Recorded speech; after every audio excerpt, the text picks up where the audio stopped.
बहुत अच्छे इंसान भी हैं। तो हम सबों को आज उनसे बहुत कुछ सीखने को मिलेगा। सर अभी 10 मिनट बाद जुड़ेंगे, तब तक हम लोग समय व्यतीत करने के लिए एक क्विज करते हैं। कल परसों की बात है, मेरे क्लिनिक में एक लेडी आई। ठीक है, गला को पूरा गमछी से, कपड़ा से ढके हुए, बोली मेरा आवाज बैठ गया है, गले में कान की तरह चुभ रहा है, पानी पीते वक्त और दर्द होता है। रात तक तो ठीक ही थे, पता नहीं कैसे ऐसा हो गया। बहन आई थी, वो भी चली गई। अंदर से बहुत घबराहट, बेचैनी लग रहा है। कोई साथ रहता तो ठीक रहता। मन कर रहा है काम नहीं करे, सो जाए।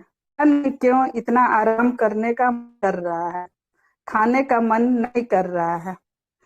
आप लोग इसको तब तक एनालाइज कीजिए। फिर सर आते हैं तो हम लोग अपना क्लास शुरू करेंगे।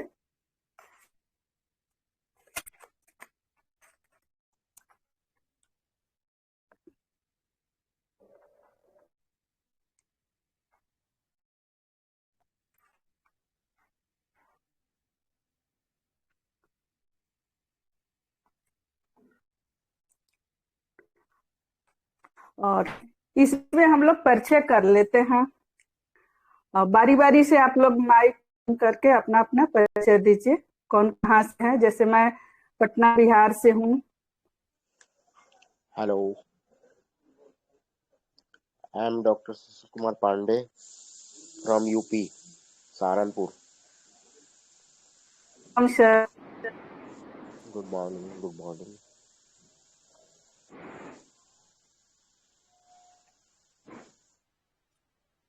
हेलो, जी डॉक्टर समीर नाडगौड़ा, पूना से। जी, वेलकम सर। हेलो। जी हेलो। जी हाँ, मैं बोलिए। Doctor Ragini Raut from Pune. हाँ, मैं पुणे से हूँ, जी, doctor Ragini Raut. Welcome ma'am. नमस्कार। यस, नमस्कार मैडम। नमस्कार। नमस्कार, मैं डॉक्टर जी सुशील कुमार पांडे सहारनपुर से, यूपी। जी, वेलकम सर। जी वेलकम, आप सब गुड मॉर्निंग।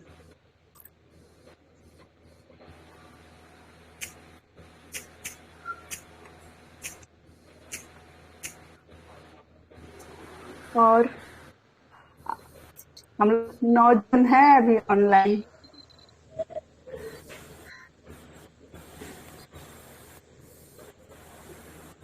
केस एक बार और नरेट करेंगे क्या? आज ओके। गला को कपड़े से ढक के हुए आई। ठीक है, जी बोली आवाज बैठ गया है, मतलब आवाज नहीं आ रही है। गले में कांटे की तरह चुभ रही है पानी पीते वक्त।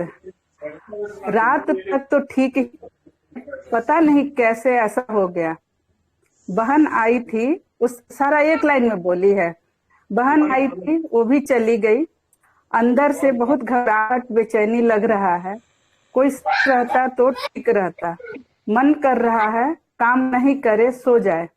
पता नहीं क्यों इतना आराम करने का मन कर रहा है, खाने का मन नहीं कर रहा है। बस इतना बोल के चुप हो गई। और सिंगल डोज सिंगल रेमेडी बहुत अच्छा रिजल्ट मुझे मिला है। आप लोग थोड़ा ट्राई कीजिए, फिर मैं बता दूंगी।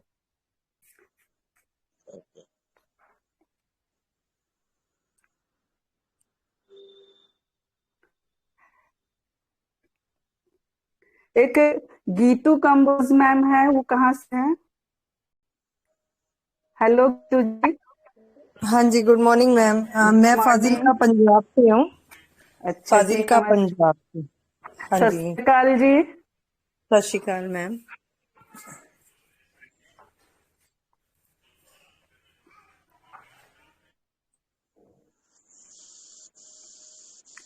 और कोई कुछ अगर अपना बताना हो अपने बारे में, या केस के बारे में, या मेडिसिन वगैरह कुछ भी, अगर तो आप तक बोल सकते हैं, जब तक सर आ नहीं जाते हैं।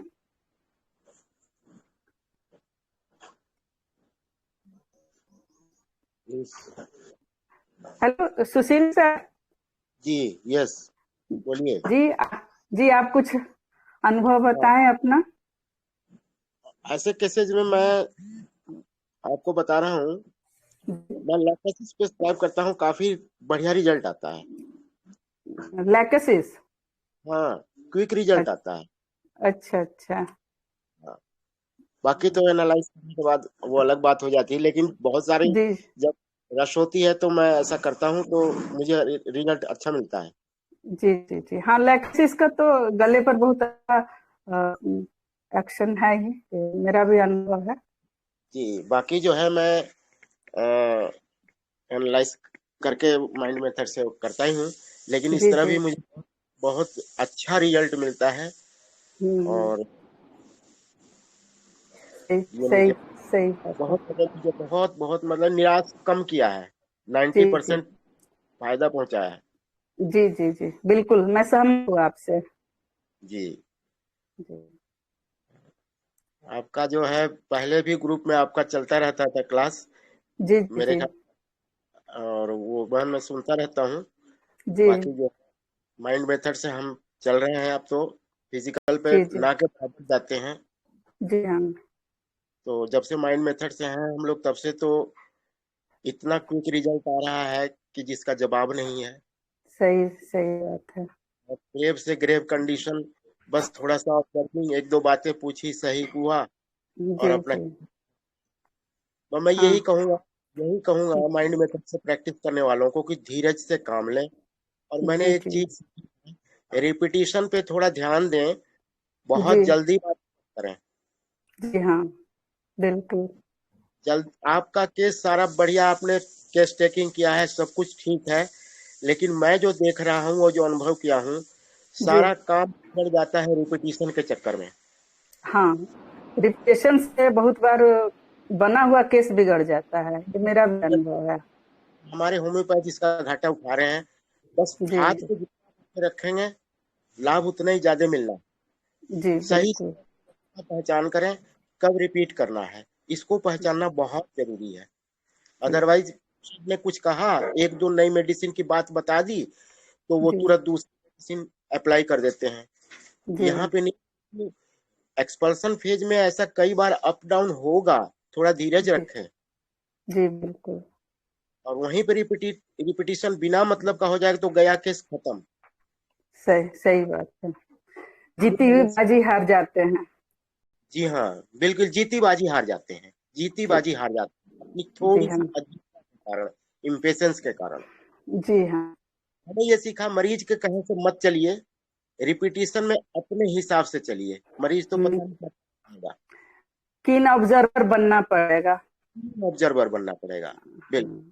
हाँ, जितने अपने सेंस ऑर्गन सबको खोलना पड़ेगा। खोलना पड़ेगा, ओपन रखना पड़ेगा, जी क्या कह रहा है, क्या बोल रहा है, क्या छिपा रहा है, क्या दिखा जी रहा है, क्या नहीं दिखा जी रहा जी है, आपको ऑब्जर्व करना है। ये आपकी कैपेबिलिटी के ऊपर निर्भर करता है। बिल्कुल। सही सही कहा।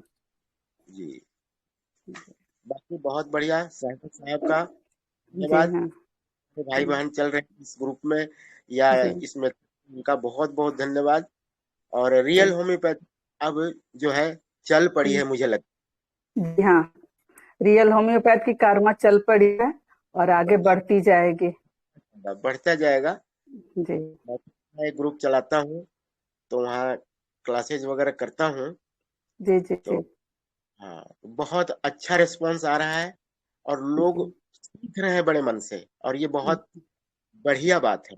जी सब लोग try कर रहे हैं अपनी तरफ से, और बड़ा अच्छा लगता है कि ये सिस्टम बढ़िया चल रहा है, सबका कोऑपरेशन हो रहा है, और हमारी जी होम्योपैथी आगे बढ़ रही है, बढ़ती जा रही है। जी जो जो हमारे एक, जी भाई, हमारे एक सीनियर डॉक्टर गोपाल पंडित जी आ गए हैं। जी सर, जी, सर वेलकम सर, आप हाँ कुछ गोपाल, अपना अनुभव बताइए। हाँ नमस्कार गोपाल पंडित जी।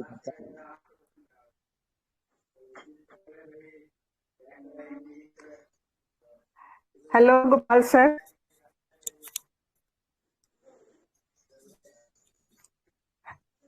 हेलो।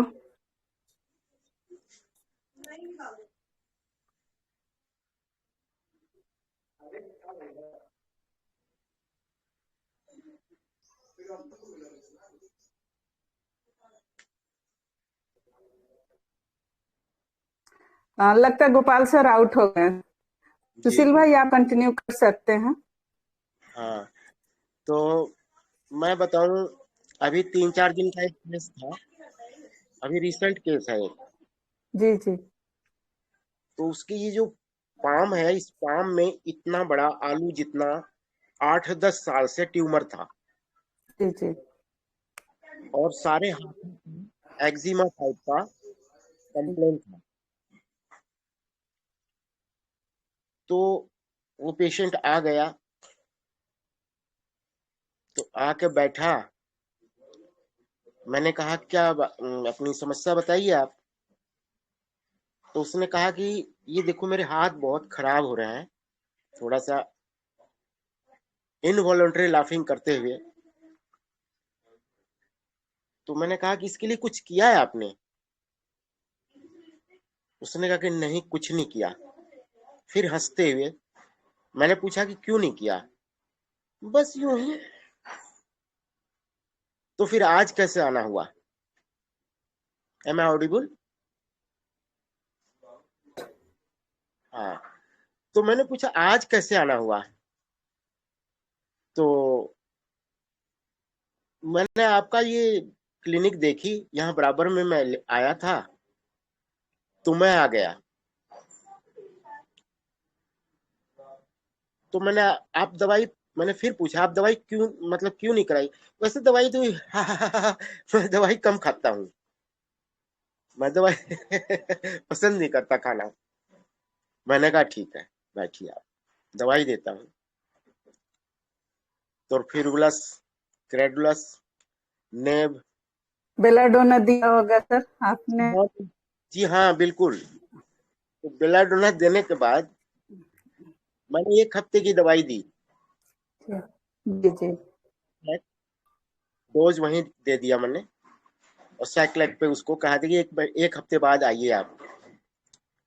तो वो आता है 3rd डे, 1 हफ्ते से पहले ही आ जाता है 3rd डे।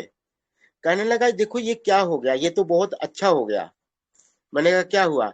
ये फूट के रिस रहा है, ये फूट के रिस रहा है।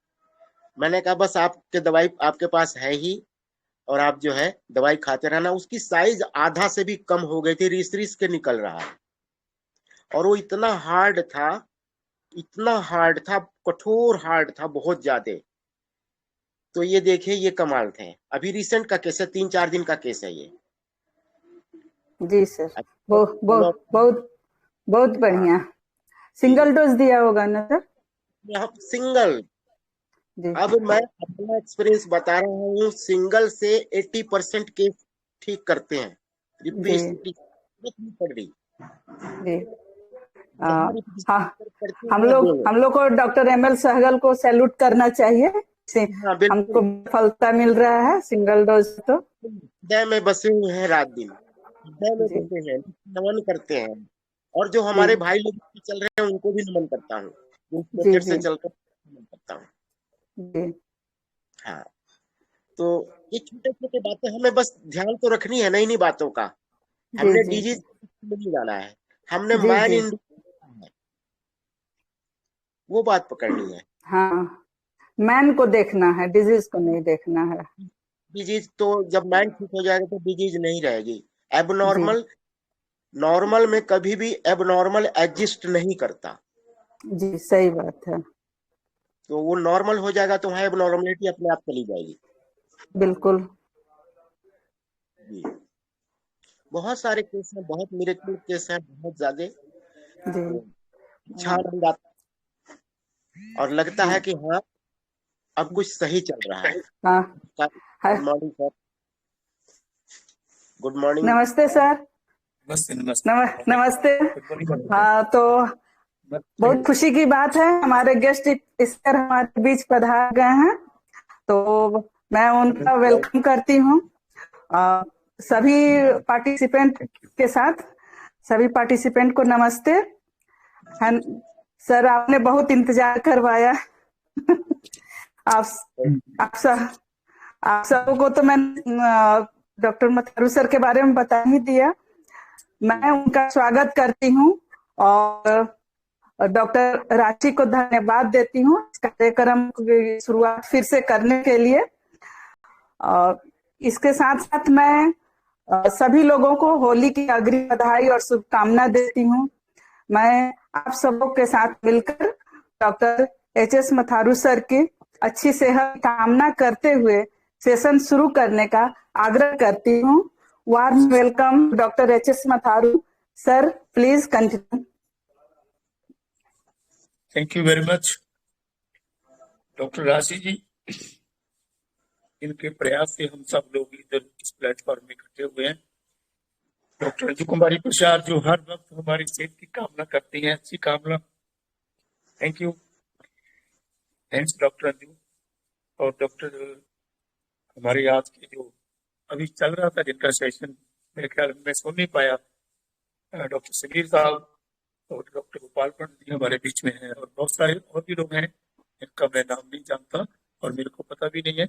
मैं सभी का धन्यवाद करता हूँ और जिन्होंने आज का मौका जो अवसर है जो सिलेक्ट किया है हमारी सब लोगों की बातचीत के लिए, तो मैं अपनी बात शुरू करने से पहले डॉक्टर समीर साहब को बोलूंगा कि वो कल के लिए जितने भी वो क्वेश्चन है, मेरे को तो पता नहीं है, मैं उनको देख नहीं पाया क्या है, वो एक एक करके बताते जाएंगे, हम उसके लिए बातचीत शुरू करेंगे।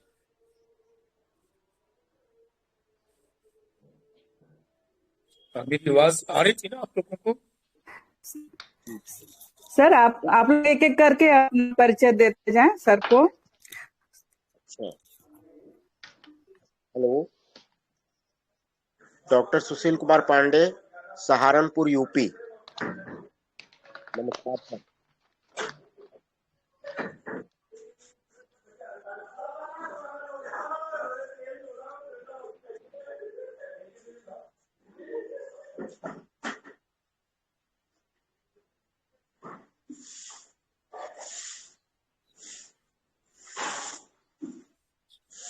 इसमें पिक्चर सही नहीं आ रही क्या? अब सही है सर, इसके पहले थोड़ा ब्लर था, अभी सही है। वो मैंने मोबाइल डेटा ऑफ कर दिया, नेट उसमें शुरू कर दिया ना, तभी सही हो गया।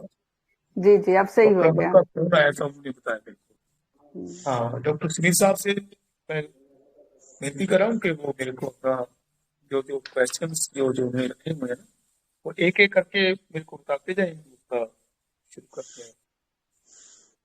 जरूर जरूर सर। वो मैंने देखा ही नहीं है डॉक्टर साहब।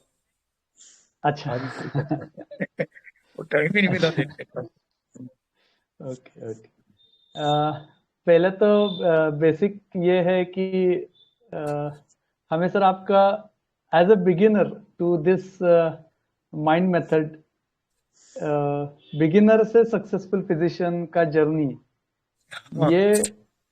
ये जानना है कि आपने वो कैसे शुरू किया और क्या क्या चीजें आपने उसमें ऐड करते गए तो to reach to the successful physician. Thank you.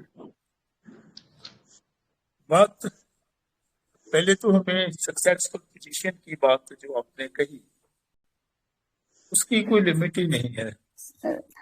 Sir के अलावा बाकी लोग अपना माइक ऑफ कर लें प्लीज।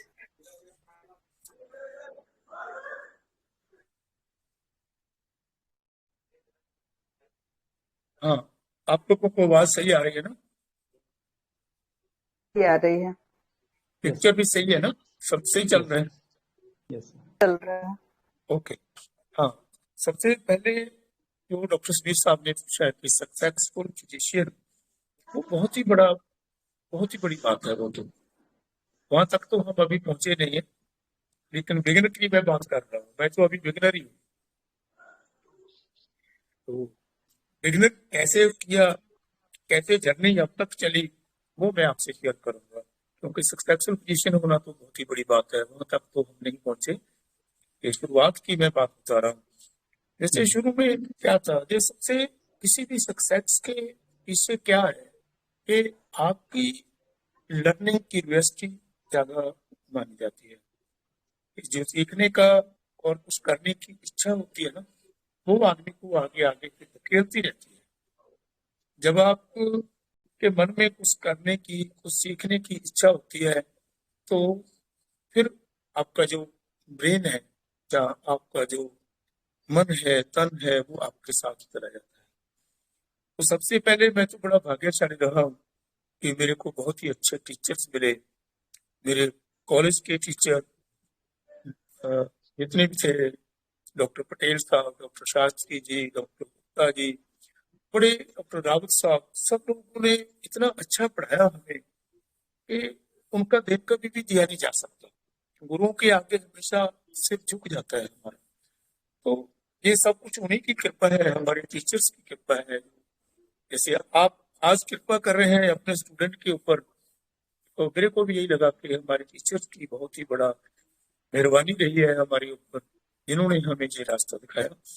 तो उसके बाद हमारे डॉक्टर कैस्ट्रो साहब सबसे पहले जो मेरी जिंदगी में आए, इनके पास बैठ करके हमने क्लासिकल होम्योपैथी के बारे में सीखा।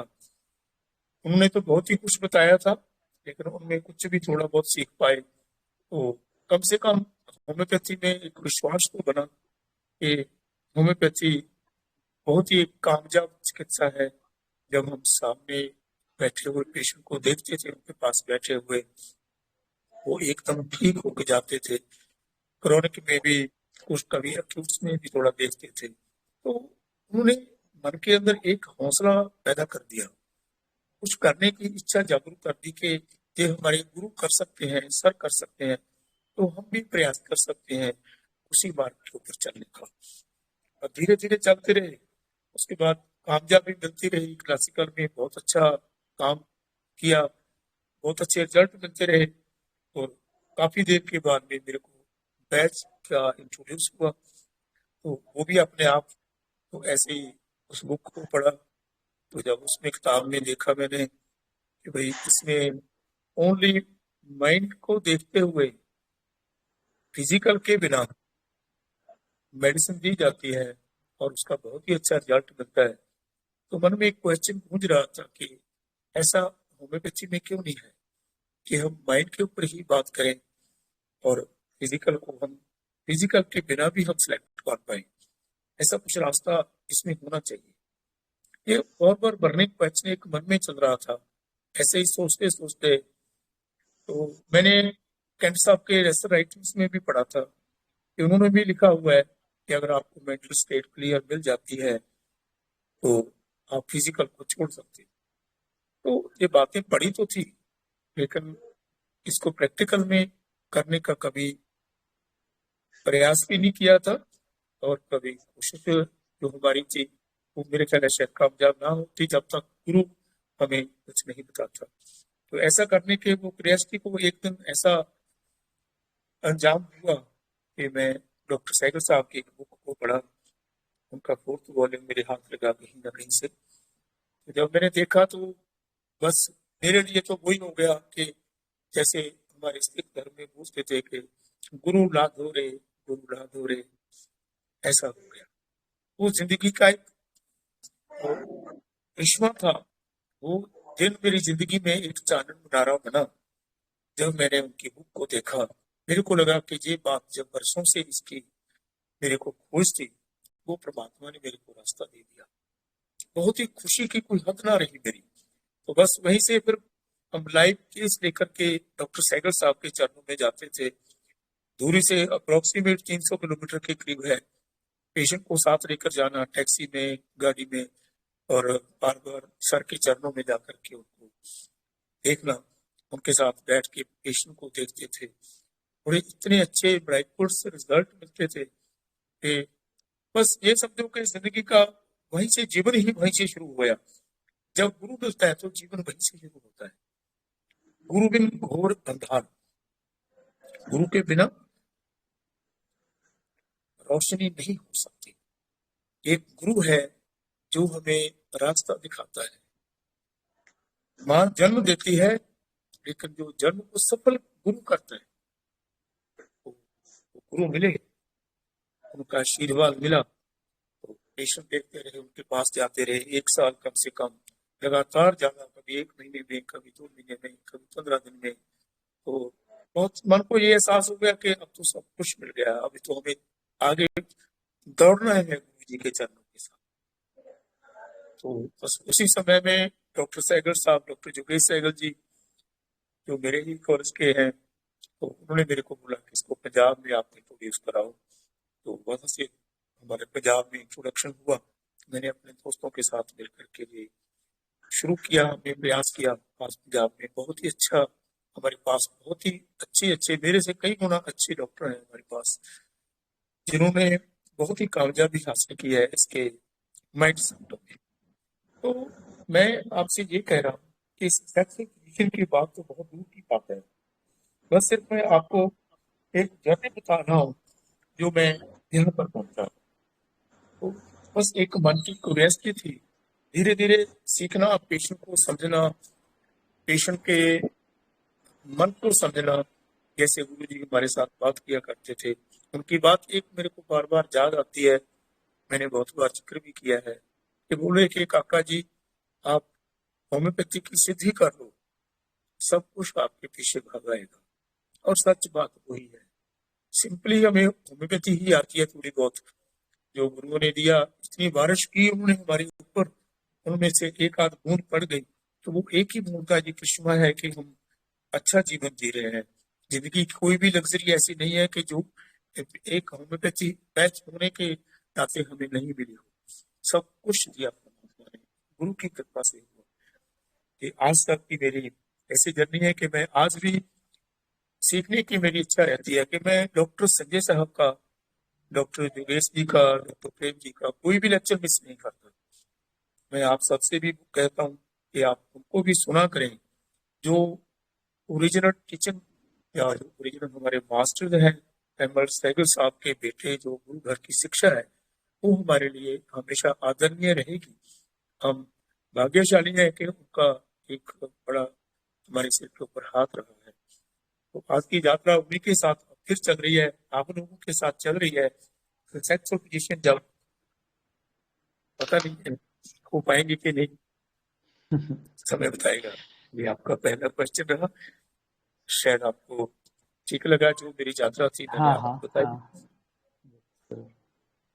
नेक्स्ट क्या था आपका? मेन जो रहता है सभी के लिए एक केस टेकिंग, जिसके ऊपर सब कुछ निर्भर है, जो आगे का है, वो केस टेकिंग के बारे में आपसे सुनना चाहते हैं। जी हाँ, ऐसा है डॉक्टर साहब, मैं केस टेकिंग, ये सबसे बड़ा काम यही है होम्योपैथी में, अगर देखा जाए तो। मैं अपने गुरु जी को देखता था, जब डॉक्टर सहगल साहब बहुत ही कम क्वेश्चन करते थे पेशेंट के साथ, उनके उनका पूछने का ढंग था जो ऐसे ही, आप कैसे हो, क्या है, कैसे हो, ये जो उसको बड़े ध्यान से सुनना। पेशेंट की सबसे बड़ी जो बात है, जिसके ऊपर वो स्टे करता है, जिसके ऊपर वो जोर देता है, जो वो कहना चाह रहा है, कई बार क्या होता है कि हम लफ्जों के पीछे ना जाए। हमारी लैंग्वेज जो है, भाषा है, वो लिमिटेड है, हमें बहुत कम गाइड कर सकती है। जो हमारे भाव हैं, जेस्चर्स हैं, वो हमें कई बार 100% गाइड कर जाते हैं, क्योंकि वो इनवॉलेंट्री होते हैं। भाषा आदमी सोच के बोलता है, उसको रिफाइन करके बोलता है, आसपास में देखता है कि कैसे कौन बैठा है, पास में कौन है, क्या है, वो उसी के हिसाब से चेंज हो जाती है। तो केस टेकन में सबसे बड़ी बात तो पेशेंट को समझना ही है। कैसे समझना है? छोटी छोटी बातें पेशेंट करते जाता है, लेकिन हम उसको इग्नोर कर जाते हैं। जैसे कल भी आपसे बात हुई थी कि पेशेंट ने बोला कि आप कितना पढ़े हो, आपने एमडी की है, आपने ये किया है, आपने कितने कितने पेशेंट देखे हैं, कैसे किया है। वो फिजिशियन की एक इंक्वायरी करते हैं, उनको ये लग रहा है कि मैं पूछ लूं इनसे जरा कि इन्होंने ऐसा कुछ ठीक भी किया है पहले। तो ऐसा इन बातों को, छोटी छोटी बातों को हम इग्नोर कर जाते थे पहले। तो ये डॉक्टर साहब ने बताया हमें कि जो पेशेंट का डायल है, जो डायल जिसके ऊपर आप सामने स्क्रीन चल रही है जो आपके सामने पेशेंट की, उसको हमने रीड करना है, उसको प्रॉपर रीड करना है। अपना दिमाग लगाए बिना सिंपली ये सोचना है कि वो सामने पिक्चर क्या चल रही है, हमने पिक्चर ही देखनी है जो प्रेजेंट में चल रहा है, जो परसिस्ट कर रहा है, जो प्रोडोमिनेट कर रहा है। प्रोडोमिनेशन क्या, जिसके ऊपर सबसे ज्यादा जोर दे रहा है वो उसकी प्रोडोमिनेशन है। जो प्रेजेंट में हो रहा है वो उसका प्रेजेंट है। परसिस्ट क्या कर रहा है, जो काफी देर से उसी चीज से परेशान है, वो चीज रेगुलर चल रही है। ये तीनों चीजें, प्रेजेंट, परसिस्टेंट और प्रोडोमिनेशन को हमने देखना है। और इनको बातों बातों में नहीं देखना कि सुन लिया कि प्रेजेंट क्या होता है, ये क्या होता है, वो क्या होता है। इसको प्रैक्टिकली भी, आपके सामने पेशेंट बैठा है, कैसे बात कर रहा है, कैसा उसके हाव भाव है, क्या आपको बताना चाहता है, इस चीज के ऊपर आपको हमारा ध्यान होना चाहिए। तब हम उसकी केस टेकिंग देखेंगे। केस टेकिंग का मतलब ये नहीं है कि उसको ये पूछना कि आपको ये होता है, नहीं होता, कैसे होता है, ऐसा होता है कि नहीं होता है, तो वो नहीं है।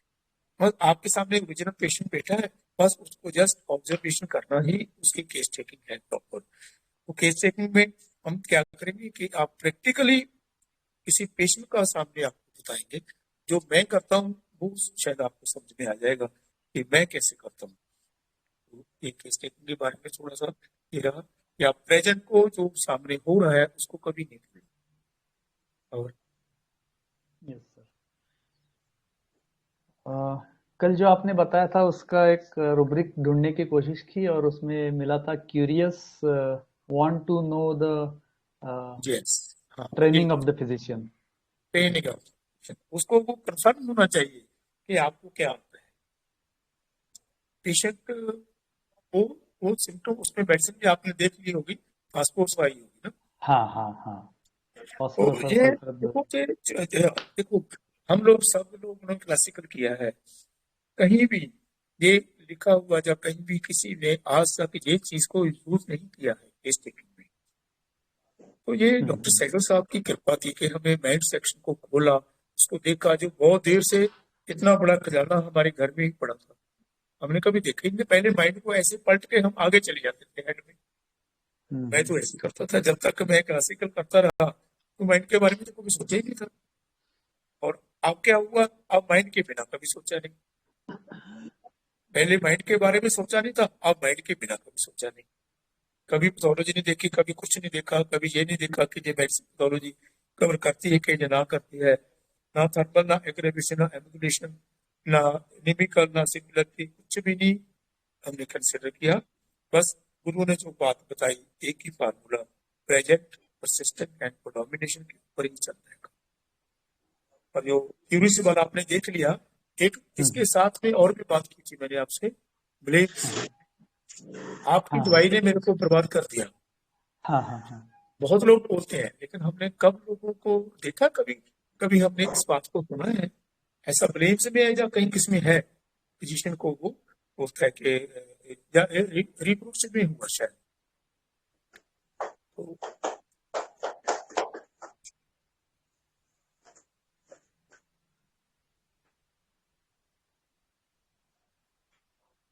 तो मेरे को अभी रिप्रोसेस का डॉक्टर अच्छा नाइट्रिक एसिड, और नाइट्रिक एसिड का आदमी तो वैसे भी ऐसे ही होता है, वो तो कभी खुद की होता है, मानते ही नहीं।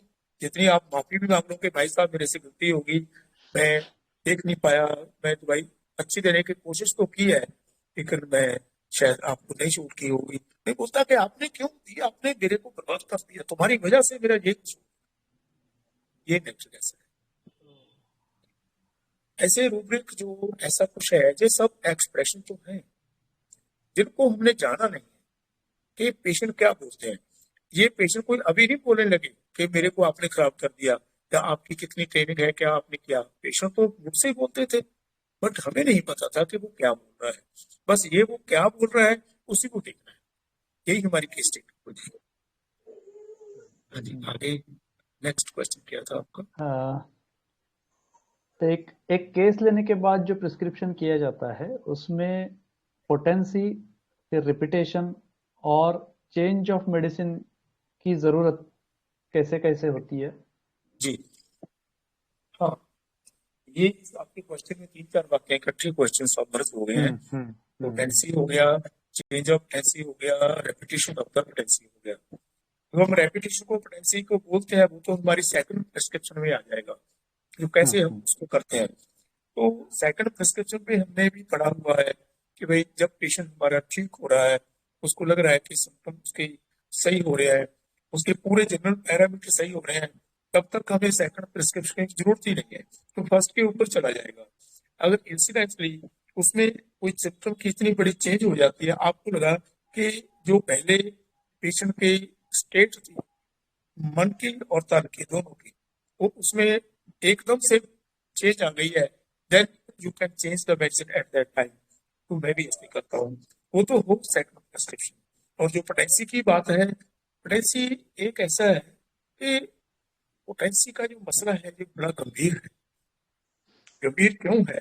क्योंकि आपको अपनी एनर्जी का पेशेंट की एनर्जी के साथ बहस करके उसकी एनर्जी को जांचना पड़ेगा कि उसकी एनर्जी कौन से लेवल पे काम करती है, उसकी एनर्जी कहाँ पर है। तो ये एक individual you can say understanding है। जैसे पेशेंट का नॉर्मल पोटेंसी जो डॉक्टर हेमन साहब ने तो पहले 30 के ऊपर ही काम किया था, उन्होंने अपने लाइफ टाइम में 30 पोटेंसी में ही काम किया।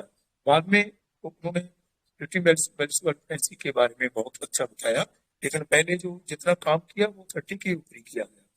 तो सबसे जो मतलब रेगुलर पोटेंसी तो 30 पोटेंसी ही है। आपने जब भी नॉर्मल केसेस जहाँ पे पैथोलॉजी ज्यादा एडवांस ना हो, तो फिर हम 30 से स्टार्ट कर लेते हैं।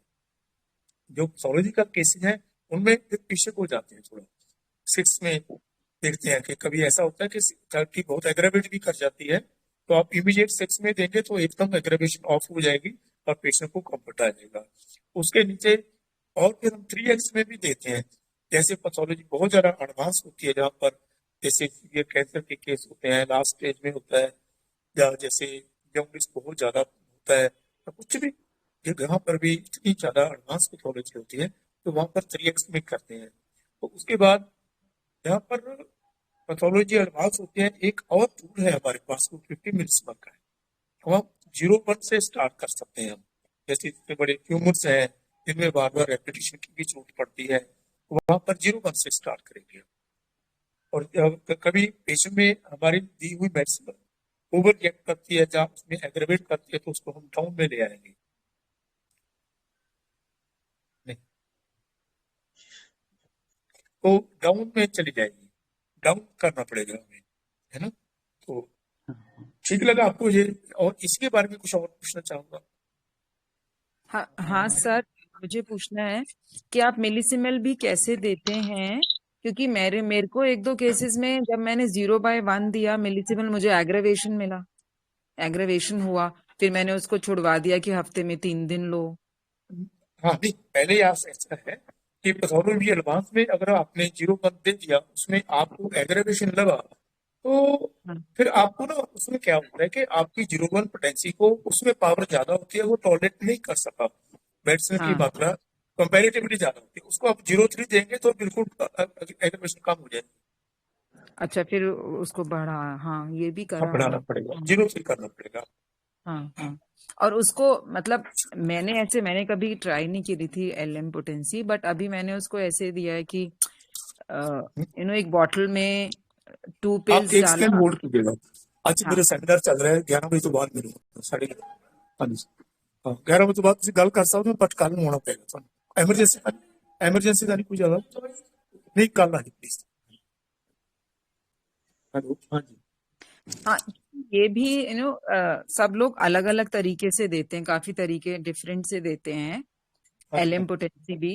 जैसे मैंने यूज करा, मैंने उसमें से 2 पिल्स लिया, 200 ml वाटर में 2 पिल्स डाला और थोड़ा अल्कोहल डाला, 10 स्ट्रोक दिया, फिर पेशेंट को बोला कि इसमें से 1 कप पानी में 1 चम्मच डालिए और उसमें से 1 चम्मच पीजिए, बाकी फेंक दीजिए।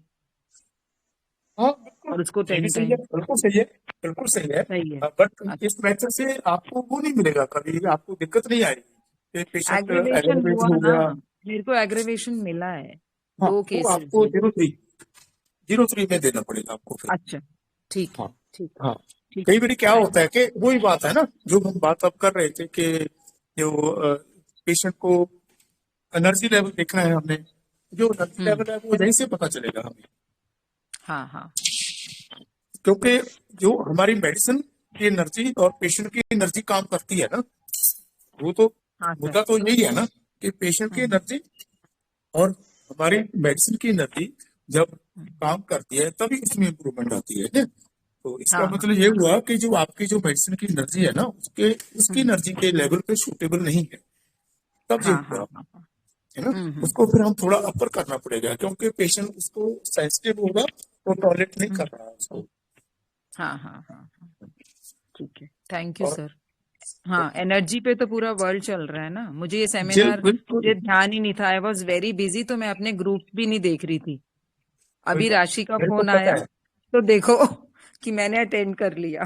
ये मैं तो एनर्जी याद है। कर रहा था, मैंने सोचा कि भैया थे जानू ने तो याद ही नहीं किया भाई, हम तो भूल ही गए। तो ये this is energy, because I am देखो हम याद अलाइंड कर इन रहे थे आप, एनर्जी, सो इट हमारी हैपेंड।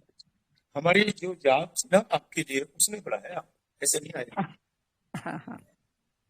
थैंक और यू। अगला क्वेश्चन सुनील साहब, ये जो when टेस्ट के first बारे में हमने बात की, सर ठीक लगा आपको? अगर इसमें और भी हाँ कुछ डाउट है तो बिल्कुल हम क्लियर करें। जी बिल्कुल जी बिल्कुल sir clear clear guidance sir मेरा केस जहाँ मैं अटक रही हूँ, क्या उसमें आप मदद करेंगे कुछ? जी अ, एक पेशेंट है, उसके नाक पर ना थोड़ा सा उभार जैसा है और गाल के अंदर छोटा सा मस्सा है। तो फर्स्ट बार जब आई तो मैं पूछी कि आपको क्या दिक्कत है, तो बोली कि देखिए ये बढ़ते जा रहा है, बढ़ते बढ़ते पूरा एक खराब ना हो जाए, और ये जो है अगर बढ़ेगा तो फिर दांत के नीचे आएगा तो खाने में दिक्कत होगा। और कहीं रहता तो बात था, नाक पर है इसलिए तो सोचना तो पड़ेगा ना। तो मैं उसे क्यों ओपीएम दे क्यों सोचना उस पड़ेगा? हाँ, क्यों सोचना पड़ेगा? नाक का पर है ये तो क्यों सोचना पड़ेगा? क्या दिक्कत आएगी ये उससे? अच्छा तो मैं नहीं पूछी, शायद इसीलिए केस कोई बात सॉल्व नहीं, नहीं कोई कर बात पाए। नहीं, कोई बात नहीं, फिर क्या होगा? देखो जी हर चीज का मतलब, वही हमने पहले भी बात की थी ना कि जी ये कहाँ चला गया। हाँ, हमने पहले भी बात की थी ना कि जी पेशेंट बताना क्या चाहता है, उसके जी लफ्जों जी के ऊपर नहीं जाना। हो आपकी जी पोटेंसी सही, मेडिसिन भी सही हो सकती है, मैंने तो वैसे जी बता दिया आपको। अगर वो जी जो जी भी कह रहा है ना पेशेंट, उसके हाँ आगे भाई, हो एंड भाई, जी। तो बस आप देखिएगा। हाँ, तो मुझे लगता है यहाँ से जब वाई करूंगी तो शायद सोल्यूशन मिल जाए। अभी हाँ बोलिए, ओपीएम आपको से दिक्कत क्या उसका है? हाँ बता रही हूँ, ओपीएम से उसका नाक पर का पूरा गल गया था और अंदर गाल के अंदर जो इतना बड़ा मस्सा था वो भी कम हो गया, लेकिन कल आई कि फिर देखिए बढ़ गया है। और कौन सी पैर पोटेंसी दी आपने? उसको तो 0/3 दिए थे, 0/1 से फिर 0/3 तक ले गए थे। उसको उसको एक बार फिर 0/1 देकर देखो। अच्छा ठीक हाँ जी, ठीक ठीक है सर। उसके उसके बाद और 0/1 के बाद फिर 0.6 पे जाना, फिर 3 की जरूरत नहीं पड़ेगी आपको। अच्छा जी, और मन अब घटा देना है, ठीक है, थैंक यू सर। ओके, और कुछ? हाँ जी सुनील साहब, पोटेंसी के बारे में जो हमने बात की उसमें कुछ और हमने सोचा है, आपको ठीक लगा कुछ? हाँ सर सर एक good morning sir. Good morning. Sir आवाज आ रही है? हाँ, आपकी इंट्रोडक्शन पहले, कौन है? सर मैं डॉक्टर लता पालन बात कर रही हूँ जी पुणे से। सर जी अभी जो उन्होंने केस बताया मैम, उसमें आपने पोटेंसी घटाने के लिए बोला, जी। सर थोड़ा ये एक्सप्लेन करेंगे सर? हाँ, वो इसलिए क्योंकि वो मेडिसिन जो जो उसकी बीमारी है ना पेशेंट की, वो भी पैथोलॉजी आगे आ गई है ना हमें। जो पैथोलॉजी आगे पीछे चले जाती तो बाकी के सिम्टम थे फिर तो पोटेंसी बढ़ा देते हम। अभी पैथोलॉजी फिर आगे आ गई, उसके जो पैथोलॉजिकल सिम्टम है वो आगे आ गए, उसको रिजॉल्व करने की आपको 0/1 ही करना पड़ेगा, वो 0/1 में रिजॉल्व हो सकता है।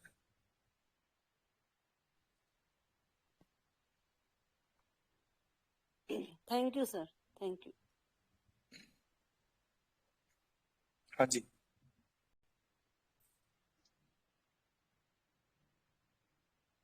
रिगार्डिंग सर 201 m, हाँ सब वही फार्मूला है जो हम पहले से यूज कर रहे हैं। जैसे हमने देखा कि 30 प्रेगनेंसी में रिलीफ पेशेंट को हुआ, उसके बाद फिर सिम्टम आए। जैसे डॉक्टर अंतिम का केस था, 0 के साथ इम्प्रूवमेंट हुआ है, 0 के बाद में फिर वो सिम्टम आ गए। तो उसमें दो चीजें होगी, दो बातें करनी पड़ेगी हमें। पहले तो उसको 0 पे देखना पड़ेगा, उसके बाद में अगर 0 के साथ वो प्रॉपर नहीं सेट हुआ तो देन उसकी नेक्स्ट हायर प्रेगनेंसी देनी पड़ेगी, क्योंकि वो रिकरेंस ऑफ द सिम्टम में ली जाएगा। ऐसा ही पूर्ण के लिए भी है।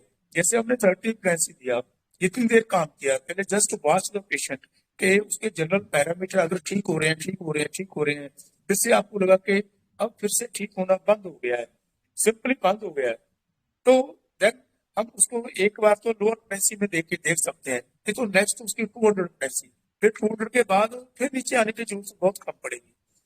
तो फिर माना देंगे अगर जब तक उसका एक्शन चल रहा है तो एक्शन खत्म होने तक फिर नेक्स्ट प्रेगनेंसी देंगे।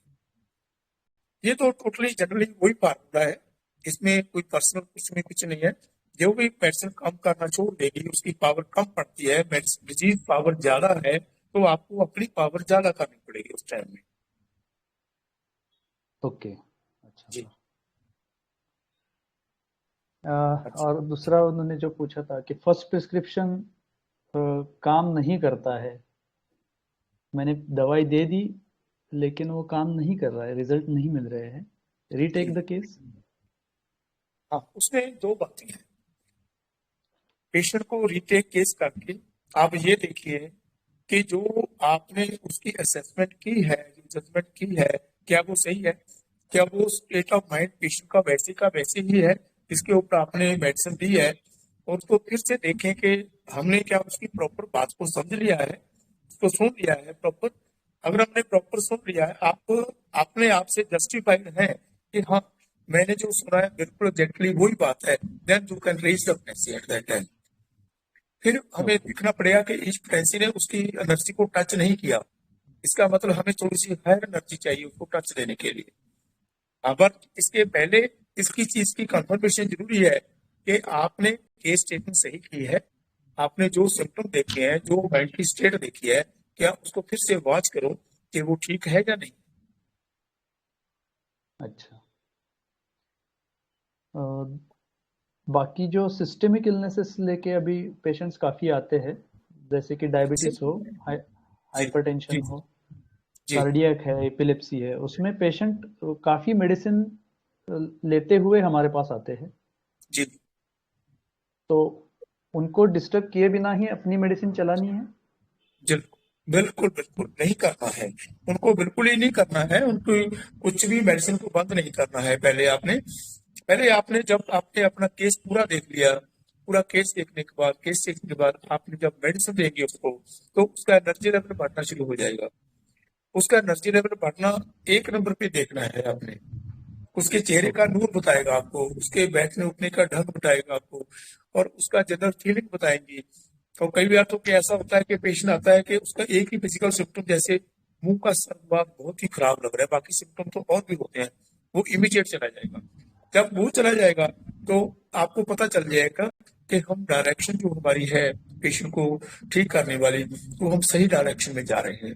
तो धीरे धीरे जितनी देर तक उसका मेंटल लेवल सही हो जाएगा, एनर्जी लेवल बढ़ जाएगा, तो उसके पैरामीटर भी ठीक होने शुरू हो जाएंगे। उसके बाद आप उसको टेपर ऑफ करेंगे जो भी उसका ट्रीटमेंट चल रहा है। ओके। क्योंकि छलांग पेशेंट ने लगा दी, आपने पकड़े ही नहीं तो नीचे गिर जाएगा ना। हाँ, तो ऐसे ही छलांग लगानी है कि आपको पकड़ के रखना है, उसको नीचे नहीं गिरने देना। वो मेडिसिन को छुड़वाना नहीं है एकदम। हमारा क्या भरोसा कि हमने मेडिसिन सही सेट की है या नहीं की, वो उसमें पेशेंट बताएगा ना हमें। तो उसको जो पहले जिस सहारे के ऊपर वो खड़ा हुआ है ना, बेशक वो लकड़ी की टांग के ऊपर ही खड़ा है, जब तक आप उसको असली टांग का सहारा नहीं देंगे ना, तब वो लकड़ी की टांग नहीं हटाएंगे।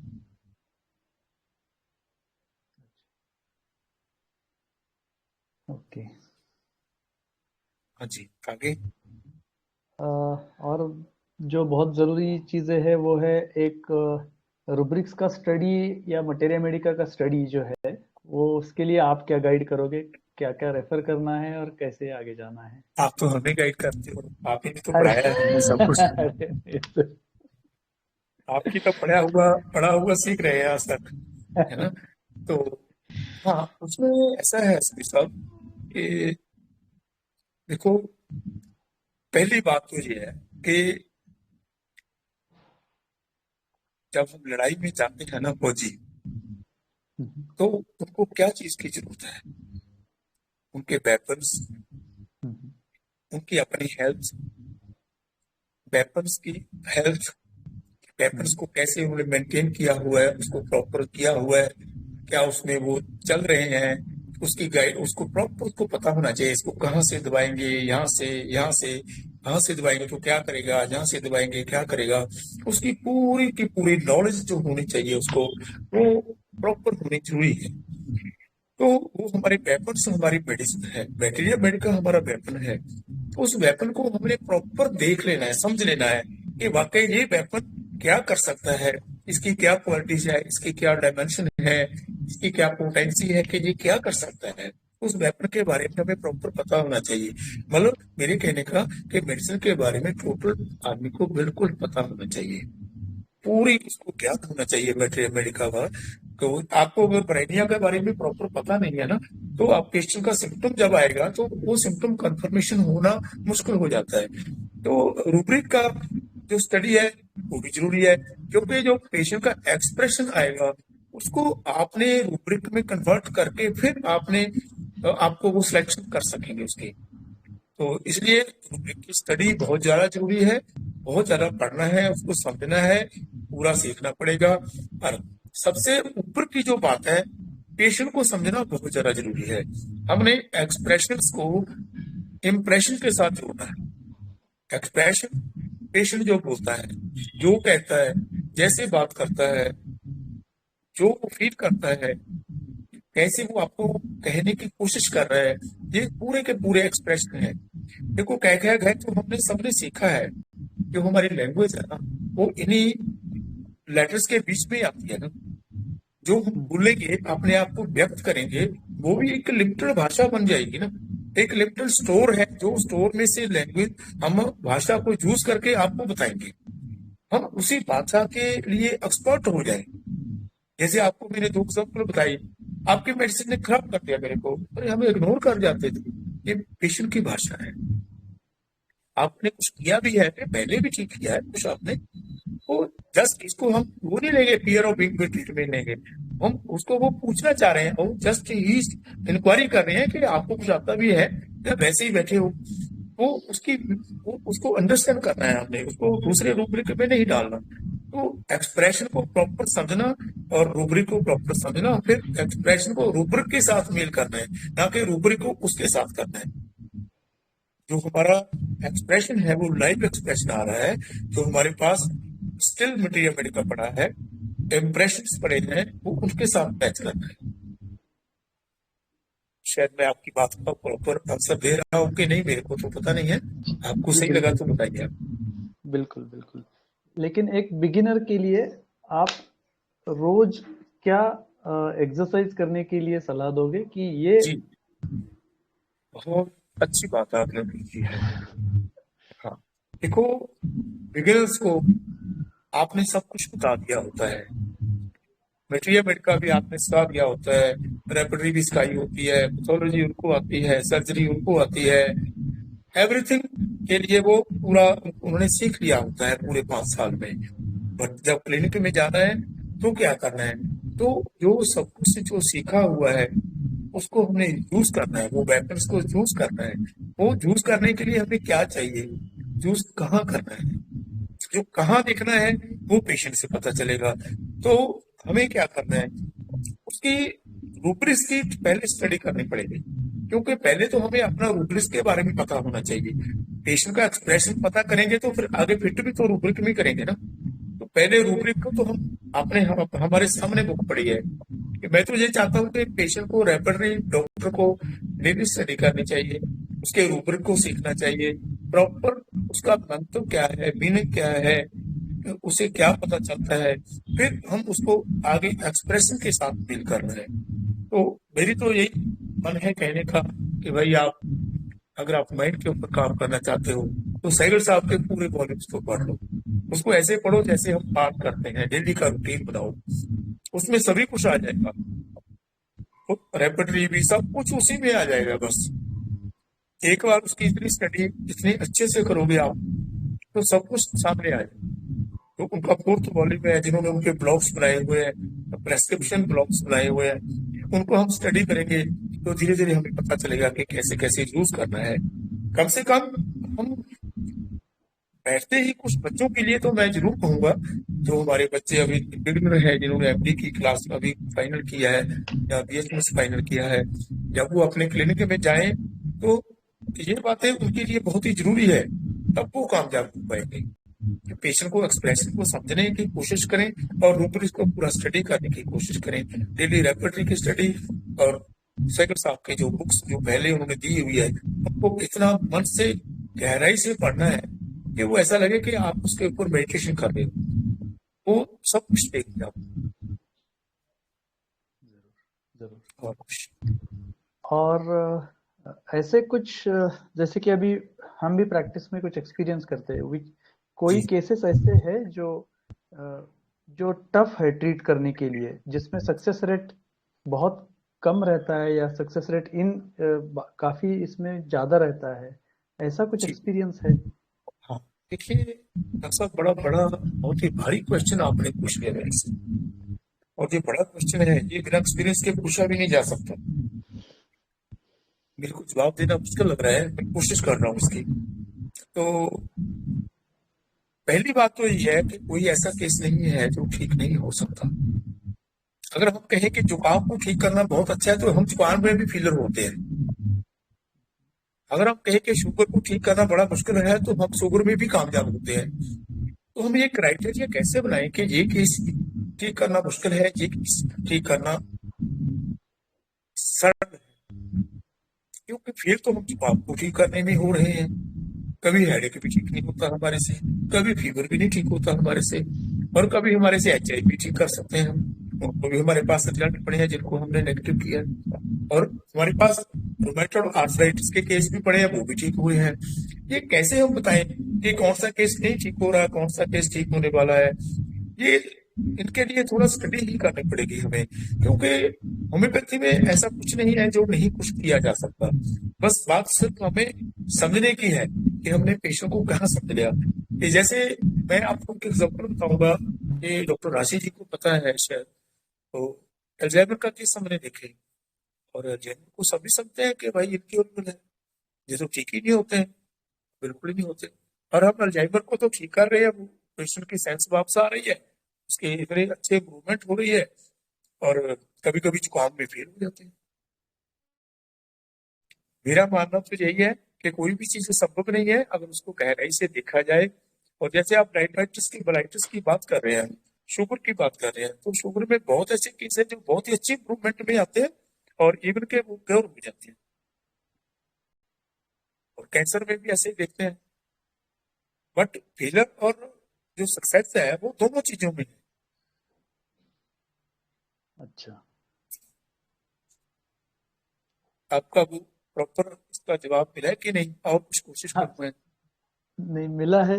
मैसेज वही है कि खुद को और नॉलेज में बढ़ाओ बिल्कुल, और अच्छी तरीके से केस ले लो, वही एक मेरे को मैसेज तो मिल यही रहा है। लगता है, क्योंकि जब अल्जाइमर ठीक हो जाता है, जिसको हम कभी सोच ही नहीं सकते थे, आज के कुछ साल पहले हम फीवर को भी सोच नहीं सकते थे, होम्योपैथ से डेयर नहीं करते थे फीवर के केस को लेने का। अगर हाई फीवर का केस आपके पास है, मैंने तो बहुत लोगों को देखा है कि उनको बोले भाई पहले पैरासोटामोल, क्या बोलते हैं उसको, पैरासीटामोल या डोलो वगैरह लेके ठीक कर लो, फिर आ जाना। क्यों भाई, तुम क्या करते हो बैठे यहाँ पर, तुम्हें कुछ नहीं आता इसका मतलब नहीं? तो अब हौसला बढ़ गया है जब से डॉक्टर सहगल साहब ने बताया कैसे ठीक करना है। अब 107 में भी आ जाए तो भी हम हैंडल करेंगे। तो मैं छोटी सी बात एक आपको एग्जाम्पल बताता हूँ, इसमें हमारी देखो नॉलेज के ऊपर डिपेंड करता है। बहुत साल पहले की बात है, मेरे बेटे को बुखार हो गया था, 107 बुखार हो गया। मैं घर पे नहीं था, मैडम ने बोला कि इसको बुखार हो गया तो मेडिसिन बताना, लेकर आना। मैं क्लिनिक में गया हुआ था और मैंने सोचा भी इतने बुखार में तो मैं भी हौसला नहीं कर सकता। मेरा एक फ्रेंड था, वो एमडी था, उसमें मेडिसिन में वो मेडिकल ऑफिसर लगा हुआ था। मैंने उसको स्कूटर में बिठाया कि चल यार मेरा बच्चा बीमार है, उसको देखेंगे हम। तो हमने वहां से एलोपैथी की मेडिसिन वगैरह ली, जो भी उसने मेरे को बोला कि इमरजेंसी में यही करना पड़ेगा। तो हम लेकर के घर पहुंचे, तो जब मैं तो हैरान हुआ देख करके मेरा बच्चा खेल रहा था। तो क्या हुआ, तो मेरी वाइफ ने उनको डलका मारा दिया। वो अपने आप पढ़ती रहती थी मेडिसिन को, बुक्स वगैरह पढ़ती रहती थी। वो डलका मारा से पेशेंट बिल्कुल ठीक हो गया। तो हम किसको बोलेंगे कि वो ठीक नहीं होता? इसका मतलब अगर मैं जाता तो मेरे में कमी होती कि मैंने तो हौसला ही नहीं किया था उसको ठीक करने का, है ना। तो बात कहाँ गई कि हमारी जो नॉलेज है उसमें कुछ कमी है। अगर उसको हम थोड़ा और करते जाएंगे तो कोई भी चीज असंभव नहीं होगी।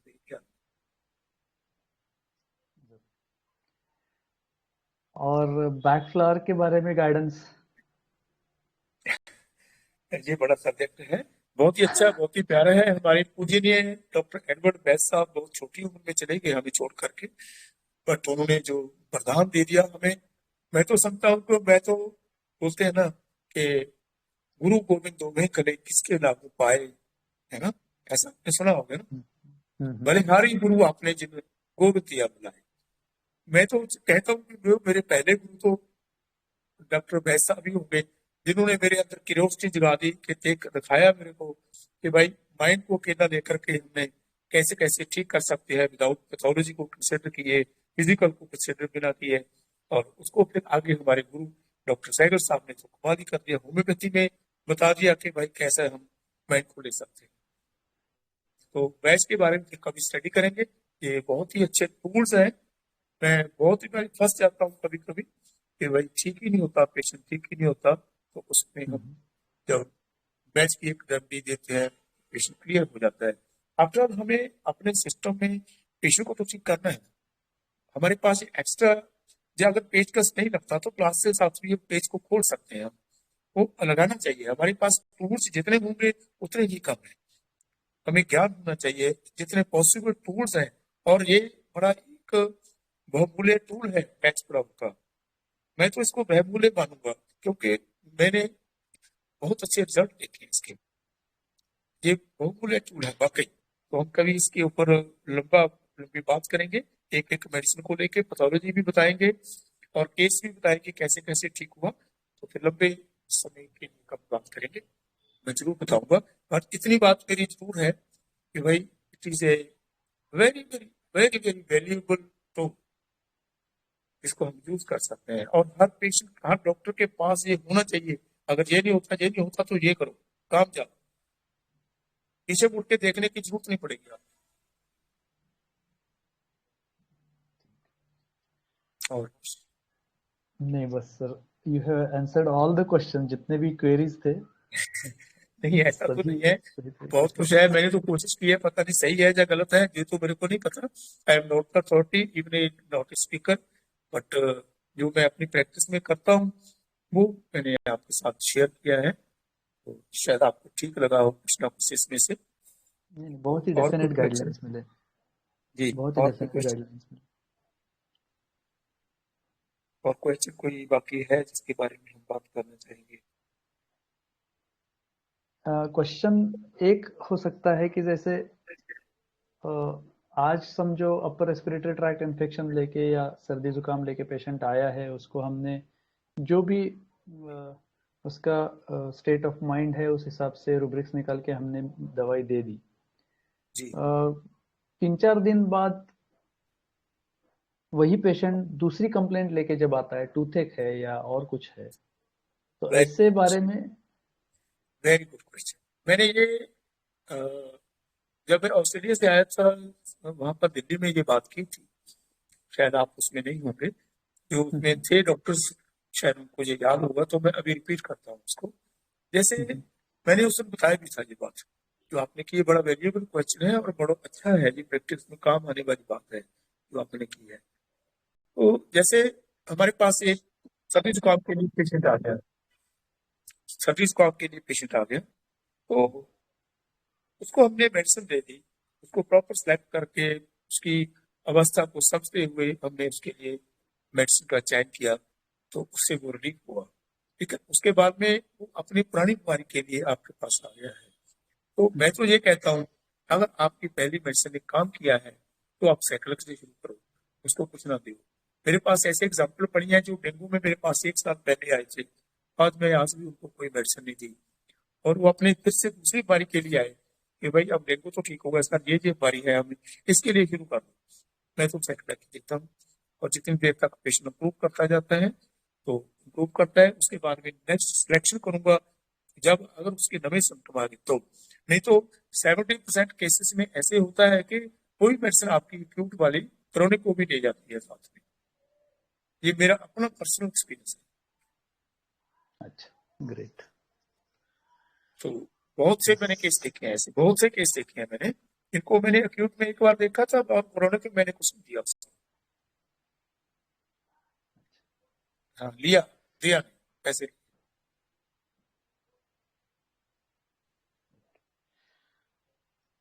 सभी क्वेश्चंस के आंसर बहुत ही सेटिस्फाइड मिले हैं, जो प्रैक्टिस में प्रैक्टिकली गाइड करे। Thank you very much. आप जैसे इतने बड़े चित्र से ये बात कह रहे हैं तो मेरे लिए तो बड़ी फख्र की बात है। नहीं, प्रैक्टिकली बहुत ही अच्छे गाइडलाइन है ये सब। तो अब क्या करें, आज के लिए कुछ पढ़ें और एक तो केस की डिस्कस करें। टाइम है सबके पास, टाइम है सबके पास। यस हाँ सर, टाइम तो निकालेंगे आपको सीखने के लिए। अरे ऐसी बात सीखने के लिए नहीं है, सब कुछ सिखाने के लिए है। मैं भी सीख रहा हूँ आपसे, देखो कितनी कितनी अच्छी बातें बताई हैं डॉक्टर सुनील साहब ने। आपने कितना अच्छा बताया कि भाई वो कुछ नहीं ठीक हुआ तो क्या करेंगे, तो मैं भी तो सीख रहा हूँ उससे, सब लोग सीख रहे हैं। हाँ, राशि है तो क्या भाग गई है क्या छोड़ के? नहीं सर, मैं हूँ, अच्छा, मैं सुन रही हूँ सर। रहना, इधर ही रहना भाई, जाना नहीं। आप बात करें, हम एक बात बताऊं मैं आपको। डॉक्टर साहब ऐसा है, कुछ केस कर रहे हैं तो सर जी, तो मैं आपको एक केस बता रहा हूँ। जैसे हम कभी हौसला नहीं करते थे कि बुजुर्ग इतना ज्यादा बड़ा हुआ वो ठीक हो सकता है। 31 बुजुर्ग पे मेरे पास एक पेशेंट आया था, जो उसकी जर्नी शुरू हुई थी, उसको 8 बुजुर्ग जब स्टार्ट हुआ था, उसके परिवार वाले मेरे पास आते रहते थे सारे। वो डेंगू में मैंने उनको बहुत बार ठीक किया हुआ था, उनका विश्वास था मेरे ऊपर कि वहां चलेगी। लेकिन उसके फादर उसको एलोपैथी हॉस्पिटल लेकर चले गए। उसको 8 बुजुर्ग जब बढ़ गया था, लोग डर जाते हैं कि होम्योपैथी वाले तो कुछ नहीं कर सकते, भाई मीठी गोली वाले हैं, इनके पास ना जाओ, ऐसा लोग बोलते हैं। कि हमने बोलना बंद करना है, कैसे करेंगे? उनको दिखा करके हमने ये केस ठीक कर दे, बस यही हमारे पास एक रास्ता है। तो एलोपैथी डॉक्टर से बहुत अच्छे कावल डॉक्टर ने हमारे इलाके के, उनके पास चला, वो मेडिसिन लेते लेते उनका 12 हो गया बिलोरुबिन। उन्होंने सोचा ये क्या, और लेते गए, थोड़े से और ट्राई किया, वो 15 हो गया, तो उन्होंने छोड़ दिया। उन्होंने छोड़ा तो वो पटियाला चले गए। पटियाला में जब गए तो उसका 20 तक पहुंच चुका था। पटियाला से भी ट्रीटमेंट शुरू किया, हमारे पटियाला मेडिकल कॉलेज है वहां पर, बहुत अच्छा हॉस्पिटल है। तो 20 तक पहुंचा, 20 के बाद में 25 पहुंचा, 25 में 27 तक पहुंच गया। फिर उन्होंने बोला कि ये ऑर्डिनरी ट्रीटमेंट से ठीक नहीं हो सकता, इसका आगे हमें टेस्ट बाहर भेजना पड़ेगा। तो मेरे को इतना ज्ञान तो नहीं है पैथोलॉजी के बारे में। कल स्मिथ साहब ने बताया था कि वो जो हेपेटाइटिस ए होता है वो तो और भी खतरनाक होता है, तो उनको हेपेटाइटिस ए निकला था। तो फिर उन्होंने ट्रीटमेंट किया, वो 27 से 31 पहुंच गया। तो 31 पहुंचा तो फिर मेरे पास आ गए, बोले कि आप ही कोई दवाई दे दो। भोलापन है पेशेंट का, और कोई ज्यादा पढ़ा लिखा होता तो फिर एम्स में जाता, मेरे पास नहीं आता था। तो वो फिर मेरे पास आ गए, आप ही दवाई दे दो जी, ये तो बढ़ ही रहा है, उनसे तो ठीक नहीं हो रहा। मैं ठीक है, बोले बच्चा पूछता है कि मैं तो उन्हीं से दवाई दूंगा। तो मेरे पास बैठा था, मेरे पास वीडियो भी है उनकी, पर मेरे को अभी पता नहीं है कैसे दिखाते हैं उसको। इसमें मैंने डॉक्टर राशि को दिखाया था, शायद उनको याद होगा इस बात के बारे में। वो केस भी दिखाया, ठीक होने के पहले भी दिखाया था, ठीक होने के बाद में भी दिखाया मैंने उनको। तो परसों भी मेरे पास आया था। अब जो उसका जॉन्डिस है वो 1.6 है। पहले तो ये होम्योपैथी का कमाल है, salute to doctor M L Sehgal, जिन्होंने हमें जी ज्ञान दिया कि हम इतने बड़े बड़े केसेस को भी मतलब ठीक करने का प्रयास करते हैं। तो अभी इसका जो जॉन्डिस था, जो बिलिरुबिन लेवल था, वो 1.6 है। ये मेरे को अच्छा लगा कि बहुत कमाल हो गया है होम्योपैथी से। ये राशि को मैंने दिखाया, इन्होंने भी बोला कि सर ये तो बड़ा कमाल हो गया। तो मैंने बोला कि ये हमारे गुरु जी की कृपा से हुआ है। वो मैं आपको उसके सिम्टम्स बता रहा हूँ कि मैंने उसको क्या दिया। जब वो मेरे पास पहले भी आया था, उसमें मैं फेलर रहा था, थोड़े से दिन मेडिसिन ली थी उसने मेरे से। उस टाइम में मेरे को याद नहीं है, मैंने उनको शायद पैराडोल दिया था या क्या दिया था। तो उसके बाद फिर वो उधर चले गए थे, उधर से फिर गड़बड़ हो गया, फिर वो मेरे पास आ गए। तो मेरे पास इधर पेशेंट बैठा था, मैंने उसको बोला कि बेटा क्या है। तो सर मेरे से ना ऐसे कर रहा था, ऐसे बैठा था। तो मैंने उसको मेडिसिन दी 30 में देने के बाद उसका जो डायबिटीज था वो 25 आ गया 4-5 दिन में, 31 से। तो फिर वो मेरे पास आया, फिर मैंने उनको साइक्लाइक दी और फिर वेट किया हमने, वो 25 से कम नहीं हुआ। 6 दिन 9 दिन मैं 3 दिन की मेडिसिन देता हूँ, और 9 दिन भी देखा तो भी उसका वहीं पे रहा, कम नहीं हुआ। तो मैंने उसको हायर प्रेगनेंसी दी 200 में, बस 200 में देते ही वो नीचे डिग्रियों के हिसाब से नीचे आना शुरू हो गया। वो 25 20 आ गया, 18 हो गया, 16 हुआ। जब भी हम 5-5 दिन के बाद चेक करवाते थे, वो करते करते करते वो 5 पे आ गया, 5 के बाद 4, 3, 2, अब वो 1.6 में आ गया। और मेडिसिन एक ही प्रेगनेंसी दी हुई है 200 की, पहले 30 दी और उसके बाद 200 की। अब रिपीट करने की जरूरत नहीं पड़ेगी इसको, मेरे पास केस भी पड़ा है इसका, आपको शायद दिख जाएगा।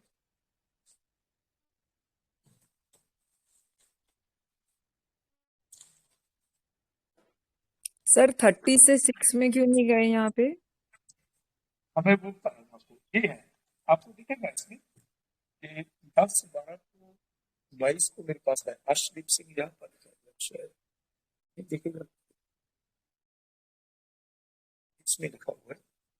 और ये देखो मैंने इसमें ये लिखा हुआ है मेडिसिन का नाम, आज मैं बताता हूँ आपको। तो हाँ 6 क्यों नहीं दिया, 6 मैंने इसलिए नहीं दिया, ये देखो 6 हम कब क्या करते हैं कि जब तो पेशेंट ठीक होता होता उसके आगे इम्प्रूवमेंट नहीं होती। तो मैं जनरली ज्यादातर तो मैं अगली प्रेगनेंसी में जाता हूँ, और जब उसमें क्या होता है कि उसमें थोड़ी सी बढ़ जाती है प्रॉब्लम, फिर हम नीचे को आते हैं। मेरा अपना पर्सनल एक्सपीरियंस है, गलत भी हो सकता है, लेकिन मैं इससे कामयाब भी रहा हूँ इन बातों में। तो कई बार ऐसा होता है कि हम जब पेशेंट ठीक होता है तो उसके आगे इम्प्रूवमेंट नहीं होती, तो अगर हम 6 देते हैं तो पेशेंट खराब हो जाता है। तो ये पहले भी मैंने बताया था, 6 हमने तब देनी है कि जब उसमें कोई प्रॉब्लम में थोड़ी सी बढ़ोतरी हो रही है। इसमें बढ़ोतरी नहीं हो रही थी, लेकिन पेशेंट की इम्प्रूवमेंट कम हो रही थी, इम्प्रूवमेंट नहीं हो रही थी, वो स्टैंड स्टिल हो रहा था। तब हम आगे की और कोर्स चाहिए उसको आगे लेकर जाने की, ये मैंने उसको दिया था। आपको मैं इसको सिम्टम बता रहा हूँ। पेशेंट ने बोला सर आप ही दवाई दीजिए, बस मैं तो आप ही से लूंगा, बस आप ही के मेरे को अच्छा लगता है। बस आपने बोला था ना कि आप ठीक हो जाओगे, बस मेरे को बस यही लगा कि आप मेरे को ठीक कर दोगे, बस बस सर मेरे से बात नहीं हो रही ना, ऐसा क्या हो सकता है इसका सिम्टम? सर लाइट डिजायर पर पॉजिटिव नहीं है। बिल्कुल सही बोला आपने, क्या उसमें सब आपको ये लगता है ना? सही बात है, सही है। सर प्लीज रिपीट, उसने क्या बोला? पेशेंट ने बोला कि मैं आपसे ही ठीक होऊंगा, या ये बोला क्या आपसे ठीक, क्या आप ठीक कर दोगे? नहीं ये भी नहीं बोला कि मतलब बोला कि मैं तो आपसे ही ठीक होऊंगा, पहले भी आपने इतने केस ठीक किए हमारे, तो वो भी चलो उसके बाद में बोला बस मेरे को तो आप ही ठीक कर दो, मैं तो आपके पास ठीक रहूंगा, ठीक कर दूंगा। आपने बोल दिया था ना कि आप ठीक हो जाओगे, बस मेरे को लगता है कि आप ही ठीक करोगे मेरे को, तो बस अब मेरे से बोला नहीं जा रहा ऐसे। सर होपफुल और ऑब्जेक्टिव रीजनेबल भी पहले भी आपने केस ठीक किया था। आपने प्रयास तो बहुत अच्छा किया, अच्छी बात है। और कोई लोग? Sir charmed can not break the spell. खैर ये भी तो बात तो बहुत अच्छी है, आपको बहुत सही है। एलेक्सिस का सिम्टम है जो आप बता रहे हो ना, हाँ एलेक्सिस। मतलब कई बार जैसे इन्होंने ये रुब्रिक बोला, charm spell can not break, कई बार पेशेंट होता है ठीक नहीं हो रहा बट फिर भी क्या आप ही के पास आता रहेगा, मैं हाँ आप ठीक आपको करेंगे, तो इसमें क्या लगाएं? मैं ये दोनों बातों को एक्सप्लेन कर रहा हूँ आपके सामने। पहले जो डॉक्टर कौन थे जिन्होंने पूछा था कि hopeful alternative? Doctor Anju. Anju ji, हाँ डॉक्टर अंजू, मैं आपसे एक बात शेयर करने जा रहा हूँ। मेरी चाय आ गया भाई, मैं अपनी चाय भी पीऊंगा और आपसे बात करूंगा।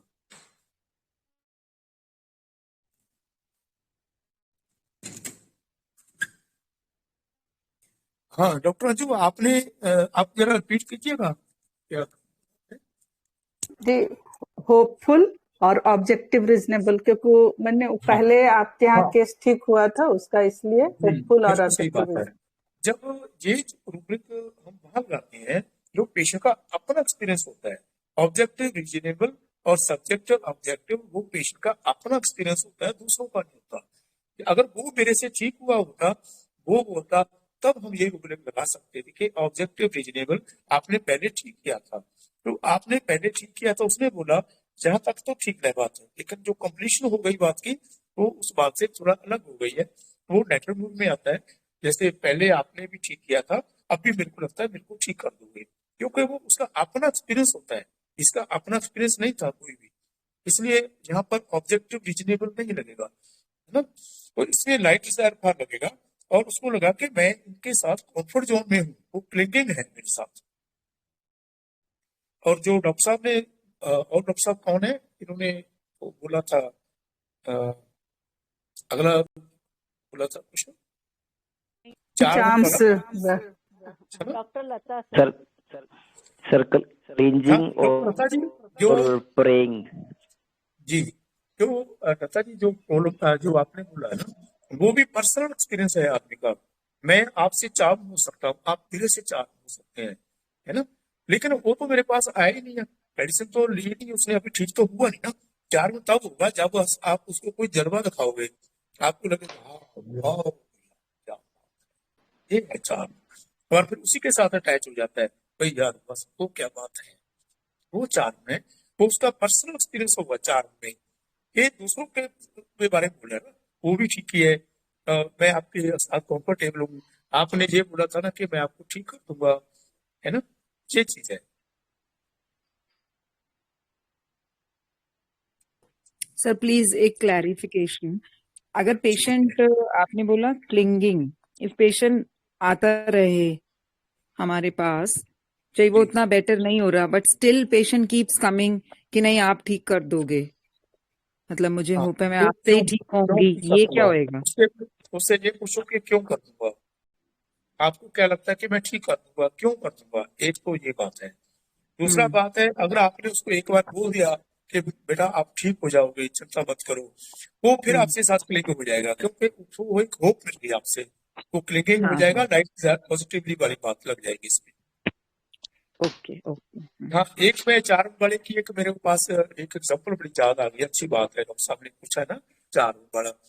वो एक गाना चल रहा था हिंदी में, अ,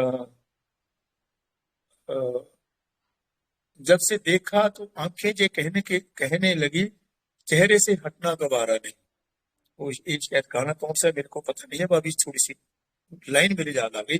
वो है चार, वो चार, जब से देखा ना आपको, बस वही चेहरा सामने है, वही चीज है, ये चार।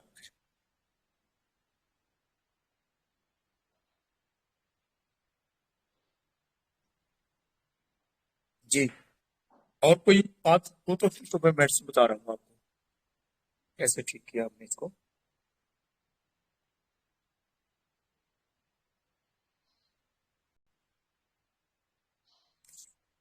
हाँ जी,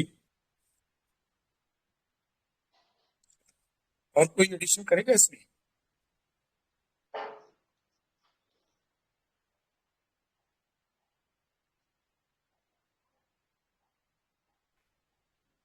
हेलो डॉक्टर सुनील। हाँ सर। Sir torpor. टॉर्पर, हाँ, वो बात हाँ करने से यस बिल्कुल बोला नहीं जाता। यस, टॉर्पर बिल्कुल जलसेमियम। आप सही है जी। जलसेमियम। हाँ हाँ बिल्कुल जलसेमियम। डेफिनेटली। पहले मैंने उसको जर्सी कहीं तेरे को मैंने बता तो नहीं दिया था कि मैंने नहीं जर्सी सर, लिया? नहीं नहीं नहीं सर, था। नहीं। ओके ओके, कॉपी तो नहीं कर रही? सर इसमें एक ये भी हो सकता है ना, कैरिड ओवर सोल्जर करके जो रूब्रिक है जलसीमियम का, हाँ ये भी लिया जाए, आप ही हाँ ठीक करो। हाँ यार, ये हो सकता है, लेकिन मैंने तो वही सोचा नहीं। आपने तो बहुत अच्छा रूब्रिक बताया मेरे को, पर मेरे को ये लगता है ना उसमें उसके थोड़े एक्सप्रेशन अलग से आएंगे फिर, जो शोल्डर में उठना चाहेगा आपके। बात तो बिल्कुल सही है आपकी। शोल्डर बड़ी बात ही है भाई, वो तो बोलता है मेरे को उठाई दो। शोल्डर पे कौन चढ़ेगा? जिसके अंदर हिम्मत नहीं होगी वही चढ़ेगा ना शोल्डर के ऊपर। अपने पे तो हिम्मत नहीं है, आप ही उठा के ले चलो।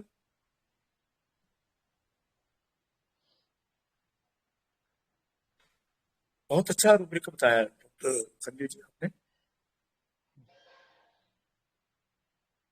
बस मैंने तो यही रूब्रिक लगाए थे, torpor, confusion of the muscle, do not obey the muscle, ऐसे लाइट डिजायर पॉजिटिवली। आपने बोला ना मैं आपको ठीक कर दूंगा, बस मेरे को लगता है कि आप ठीक कर दोगे लाइट डिजायर पॉजिटिवली।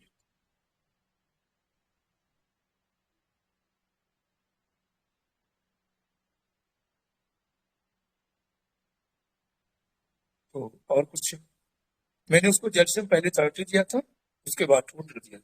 आपको ऐसे लगता है लास्ट पेज का आउटलुक है जो मैंने डॉक्टर राशि को दिखाया था, इनको पता है, इसकी वीडियो भी है मेरे पास। पेशेंट इतना सुंदर हो गया है, उसको देख करके बड़ा मजा आता है, देख के कि होम्योपैथी क्या कमाल कर सकती है। इतना अट्रैक्टिव लग रहा है, इतना अच्छा लग रहा है, वो बहुत ही सुंदर लग रहा है बच्चा। हाँ जी, ठीक लगा उस केस आपको? बहुत अच्छा। जी सर। और करें बात कोई इस देखिए कोई?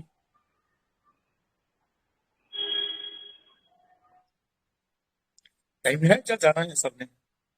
ये टाइम है। चलो एक आध केस और देख लेते हैं ना।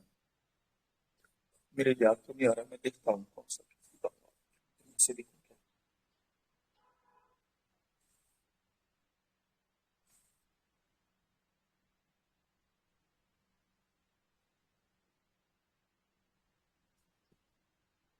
सर ये जो जलसेमियम का आपने बताया जी वो परसों मैंने खुद पे एक्सपीरियंस किया। जी सुबह सडनली बहुत ज़्यादा खांसी आने लगी, बहुत ही पेन होने लगा, in back pain, muscle pain, बहुत suddenly, there is no reason. और पूरे दिन भर सिर्फ मैं पानी पीता रहा टू मेंटेन द एनर्जी। लेकिन वो जो आपने जो बताया था कि एनर्जी लेवल और क्या आपको हो रहा है, बस वही एक्सपीरियंस करता रहा। तो जो आपने अभी बोला उसमें ऐसे था कि बहुत बहुत ही तकलीफ है, ये एक फीलिंग था। दूसरा था कि कुछ रिसर्च के लिए स्टूडेंट्स को गाइड करना जाना है, कुछ बैंक के काम करने जाना है, लेकिन नहीं हो रहा है। मतलब उठा तो नहीं जा, ये सब करने की इच्छा तो है लेकिन नहीं हो रहा है। हाँ वही है ना, जाना है लेकिन जाया नहीं जा रहा, जाया नहीं जाता है। वही तो मसल अवे नहीं कर रहे, मन कह रहा है कि जाना है हमने। सही। तो ये कैसे, तो वो जलसेमियम सही तरीके से दिमाग में आई। जलसेमियम के 3 डोसेस लिए, लेकिन वो 200 के लिए। हाँ कोई बात नहीं है, अब यही लिए तो एक्शन देखो उसका क्या होता है। तो उसके बाद आधे घंटे के बाद जो एनर्जी चेंज महसूस की है मैंने, तब ऐसे लगा कि मैं तो अभी रुब्रिक पढ़ रहा हूँ, मटेरिया मेडिका पढ़ रहा हूँ, लेकिन जो आपने पेशेंट्स की एनर्जी लेवल को जो इतने सालों से एक्सपीरियंस किया है, उसमें आपने क्या क्या, ब्रायनिया की एनर्जी क्या होगी, जलसेमियम की क्या होगी, नाइट्रम म्यूर की क्या होगी, ये आपका एक्सपीरियंस वो शेयर करो बस। ये एक कि क्या हो सकता है? हाँ देखो, सबसे पहले बड़ी बड़ी बात तो यही है कि कुछ भी आप करते हो होम्योपैथी में, बाकी में तो एलोपैथी में भी ऐसे ही होना चाहिए, पर वो लोग कंसिडर नहीं करते इस बात को। हाँ हाँ तो क्या करना है कि एनर्जी लेवल सबसे बड़ी बात है। एनर्जी लेवल वास्तव में है क्या चीज, जिसको हम पहले वाइटल फोर्स बोलते हैं, या हमारा अंदर का इम्यून सिस्टम बोलते हैं, हमारी इम्यूनिटी है, ये वो सब कुछ एनर्जी लेवल में ही आ जाता है। एनर्जी लेवल एक वही शक्ति है जो हमारी बॉडी को चला रही है। आप इसको आत्मा बोलो, परमात्मा बोलो, जो मर्जी बोलो, है ना। तो यही एनर्जी लेवल है हमारा।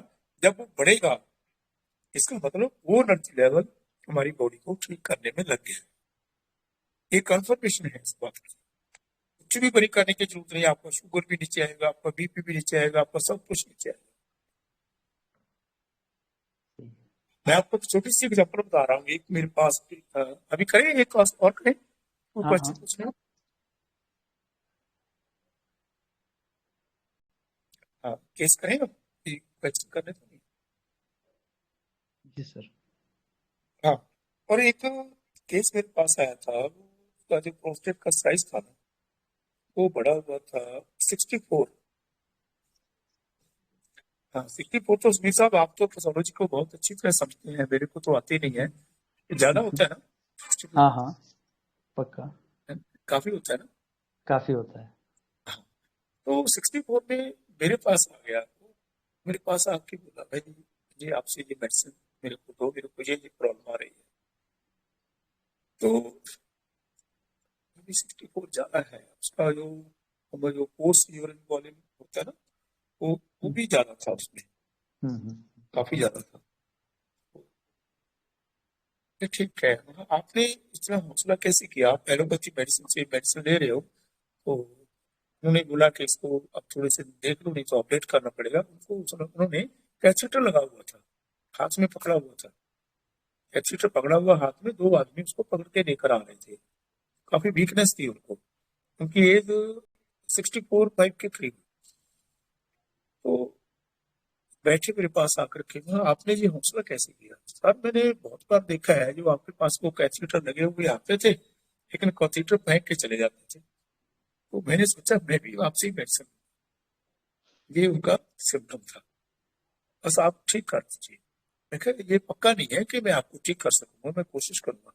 नहीं, मेरे को लगता है आप ठीक ही कर दोगे, बस आप ट्राई कोशिश करो। मैं भी कोशिश ही करना चाहता हूँ। ठीक है, लेकिन अब उनका साइज जो कैथेटर, तो हमने तीसरे दिन ही उतार दिया था, दूसरे दिन ही उतार दिया था, दूसरे दिन। अब उसका यूरिन भी प्रॉपर आ रहा है, कुछ भी नहीं दिक्कत है। लेकिन प्रोस्टेट का जो साइज है ना, वो मेरे ख्याल है 30 के करीब आ गया। क्या बात।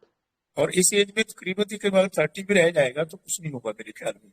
पैथोलॉजी के बारे में आपको ज्यादा पता होगा, तो आगे भी इम्प्रूवमेंट आती रहेगी। और उसको मैंने मेडिसिन रिपीट नहीं किया, वही रोज चल रही है उसको। बस यही सिम्टम्स है जो आपके सामने मैंने शेयर किया आपके साथ।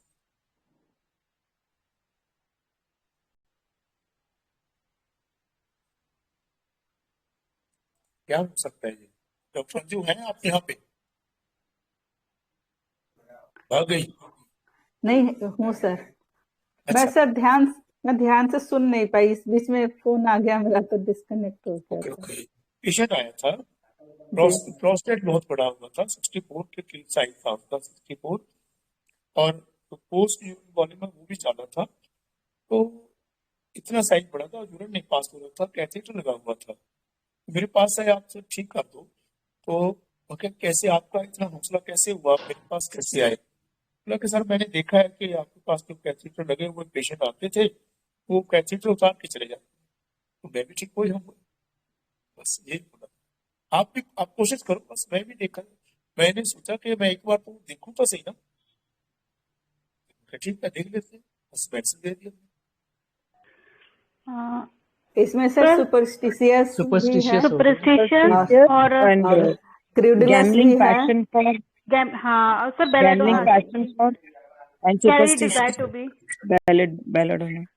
क्रूडुलस भी है।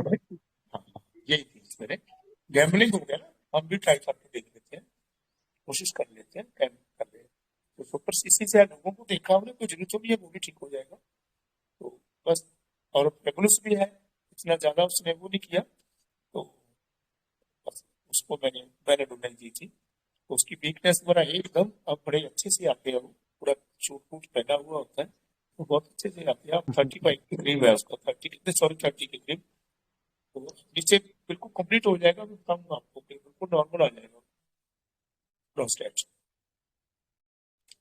तो ये होम्योपैथी में डॉक्टर सैगल का ही कमाल तो है ना, पहले हम कितना ऐसा डेयर करते थे ऐसे केसों में देखने।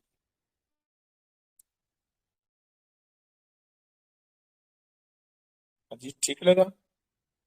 यस सर, बस बात बहुत अच्छा लगा। बहुत अच्छा। आपको सबको पता है कि बेलेडोना से ठीक होता है, ये से ठीक होता है, वो ठीक होता है, ये रूपरेख लगती है, वो लगती है, लेकिन जो एक्सप्रेशन है उसको आप संभाल लो। बस जो मैंने एक्सप्रेशन बताया, ये काम है।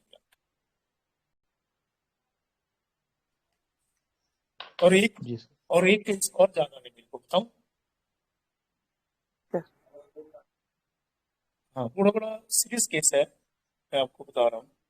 तो उनका भी प्रोस्टेट बढ़ा हुआ है, लेकिन एज ज्यादा नहीं है, 52 की एज है उनकी, या सॉरी 52 भी नहीं है, 50 के करीब है। तो बहुत दिन से, और एलोपैथी मेडिसिन के बारे में मेरे को पता नहीं है, उन्होंने बोला पता नहीं कुछ डायबिटीज की कोई मेडिसिन होती है, 1000 बोलते हैं उसको, पता नहीं क्या होता है वो, मेरे को शायद डॉक्टर समीर साहब को पता होगा, इन्होंने देखा होगा। तो 1000 कुछ ऐसा बोलते हैं उसको, नाम है कुछ मेडिसिन का नाम है।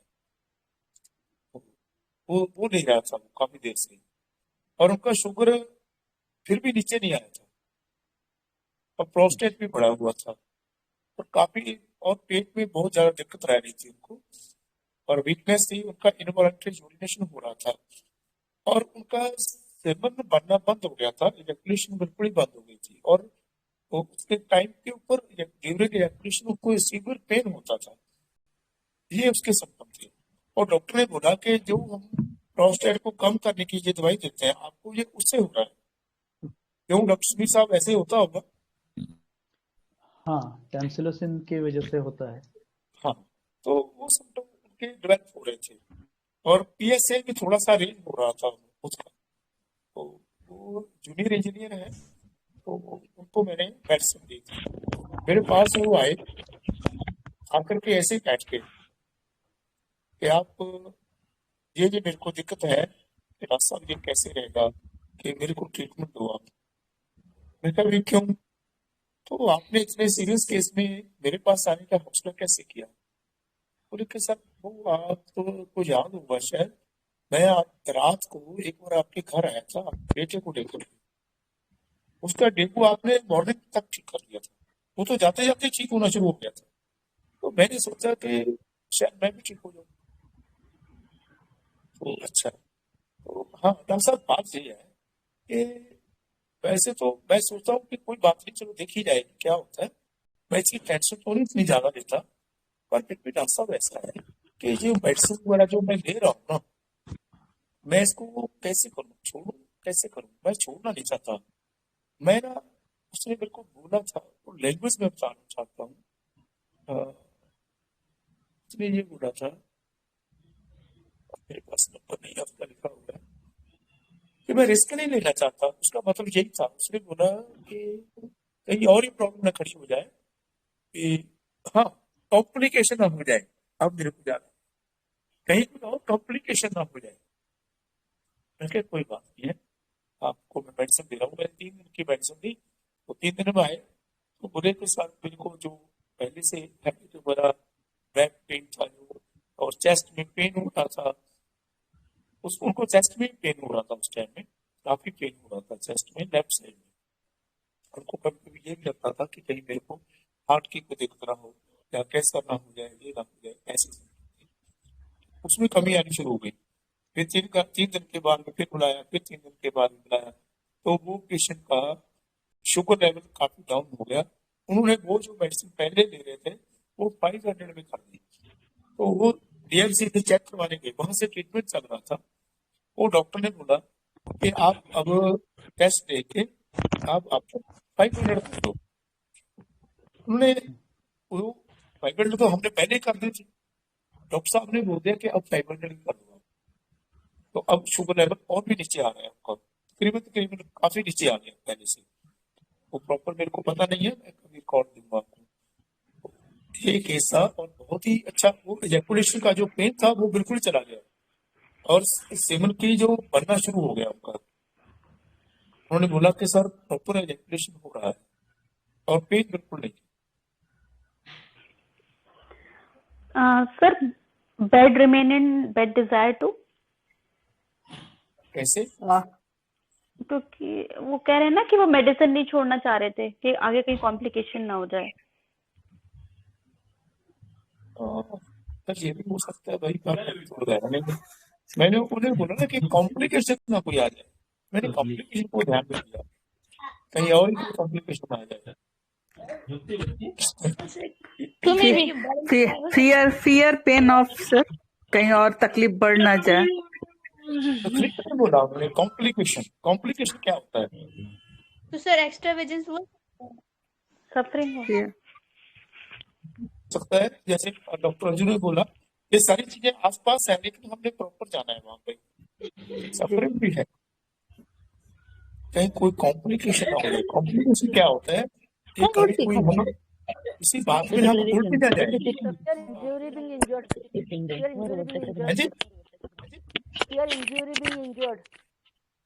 हाँ बिल्कुल सही बात है आपकी, इंजन बिन भी इसके आसपास ही आ जाएगा कि कोई ऐसी बात ना, लेकिन इंजन का वो सीधा बोलेगा ना कि कोई तकलीफ में ऐसा ना कुछ हो जाए।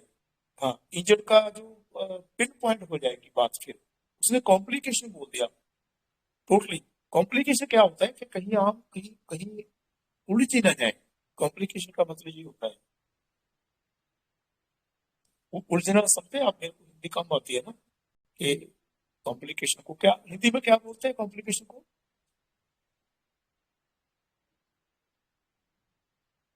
उलझन सर।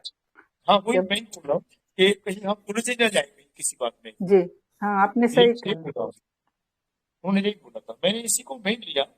और दूसरा, बेटे को दवाई लेकर आया था, डेंगू आपने शाम को ठीक कर दिया था, तो सर सुपरस्टिशियस हो जाए।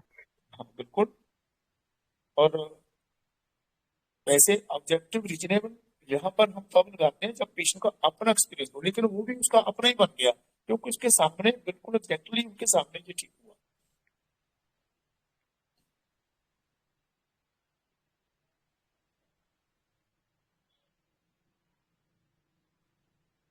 और कभी कभी वो केयर भी नहीं करती जब हमारी, बोलते चल कोई बात नहीं देखी जाएगी जो हुआ ऐसा। फ्रेबुलस। हाँ मेरे ख्याल आप 3 लोग ही क्लास में, नहीं? क्या?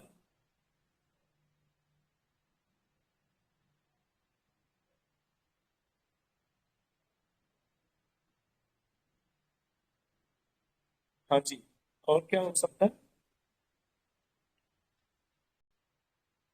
ये स्टेज अल्टरनेट हो रही है सर इनकी, कभी कॉम्प्लिकेशन ना हो जाए बोल रहे हैं, कभी कभी मैं ध्यान भी नहीं देता ऐसे बोल रहे हैं। कभी कभी इतना तो मैं फिक्र करता नहीं हूँ, और दूसरा हाँ। बोलते हैं कि कभी कभी कॉम्प्लिकेशन मान आ जाए, बस तो ये स्टेज 2 बातों के अंदर ही इसकी पर्सनैलिटी अल्टरनेट। हाँ अल्टरनेट। हाँ जी, अल्टरनेटिव भी कह सकते हो आप, लेकिन देखो मैं प्रभाव भी कभी करता हूँ, तो हाँ लेकिन ये बात है कि कहीं उल्ट ना जाए हम किसी बात में, कॉम्प्लिकेशन ना हो जाए कोई। तो एक तो फ्रेगनेस है सर, डाउटफुल लिया जाएगा क्या? डाउटफुल?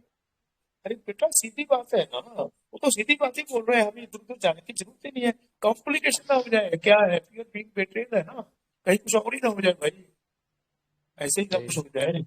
सर क्या बोला रुब्लिक, क्या बोला? फियर ऑफ बीइंग बेट्रेड है, बिट्रेड फियर है ना, बिट्रेड का फियर है। कभी कुछ ऐसा ही ना उठ जाए, हम कहीं और ही कुछ हो जाए।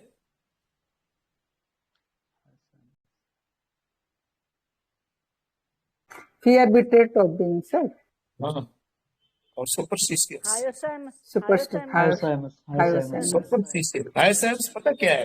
वैसे डॉक्टर राशि ने पहले बोला था ना कि बेड में जाए टू रिमेन, अगर वो बेड में रहना चाहता था ना तो बेड से नहीं निषेध देता, वो तो वहीं रहेगा।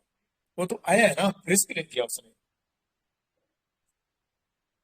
हायर सेंस में, और मैंने इसको रेफरेंस दिया और 30 में दिया हुआ है और कुछ भी रिपीट वगैरह नहीं किया। बहुत ही अच्छा चल रहा है केस, बहुत अच्छा। कभी जब आएंगे तो शायद बात भी करवाएंगे आपसे। तो लेक्सिस दिया हुआ है इसको।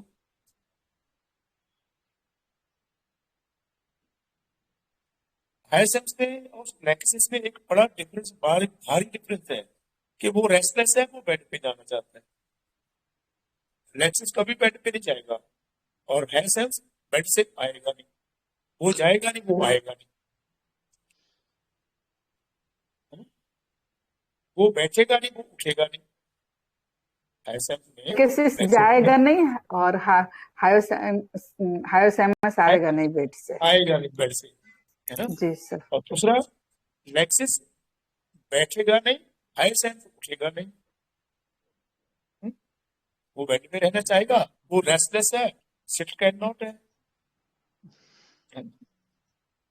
तो हायर सेंस में जो एनर्जी लेवल है वो कम होता है, टॉपर में भी है वो, और जो लेक्सिस है वो बहुत ज्यादा एनर्जेटिक है, वो रेस्टलेस होता है। कर ये तो बातें समझने की है, लेकिन हमने तो रूब्रिक के साथ जाना है।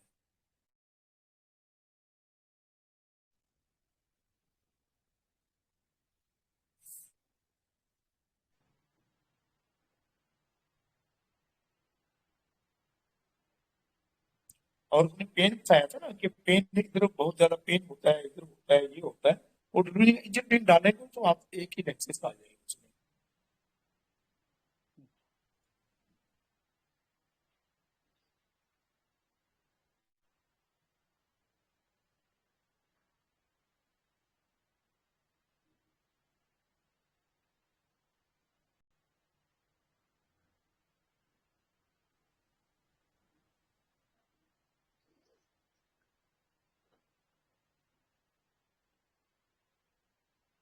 आप तीनों रूब्रिक डाल के देखो, लेक्सिस मिल गया, है ना?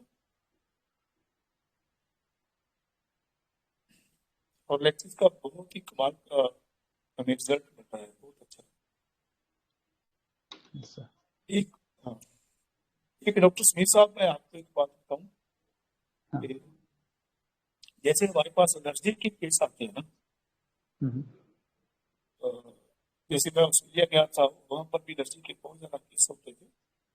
इधर हमारे पंजाब में भी डस्ट वगैरह बहुत है, ये है, जब जो सीजन होता है इसका, फसल का कंट्रीब्यूशन होती है, वो ज्यादा रहता है ना। तो जनरली पेशेंट का जो होता है ना, ये तो सर आजकल ना इतना मौसम खराब है ना, इस खराब मौसम में बहुत मुश्किल हो जाती है।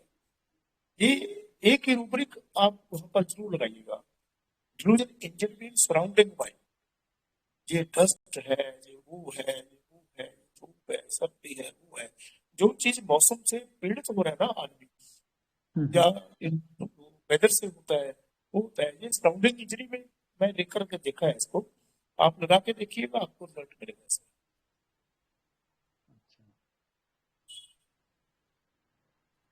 उससे तकलीफ हो रही है इसको।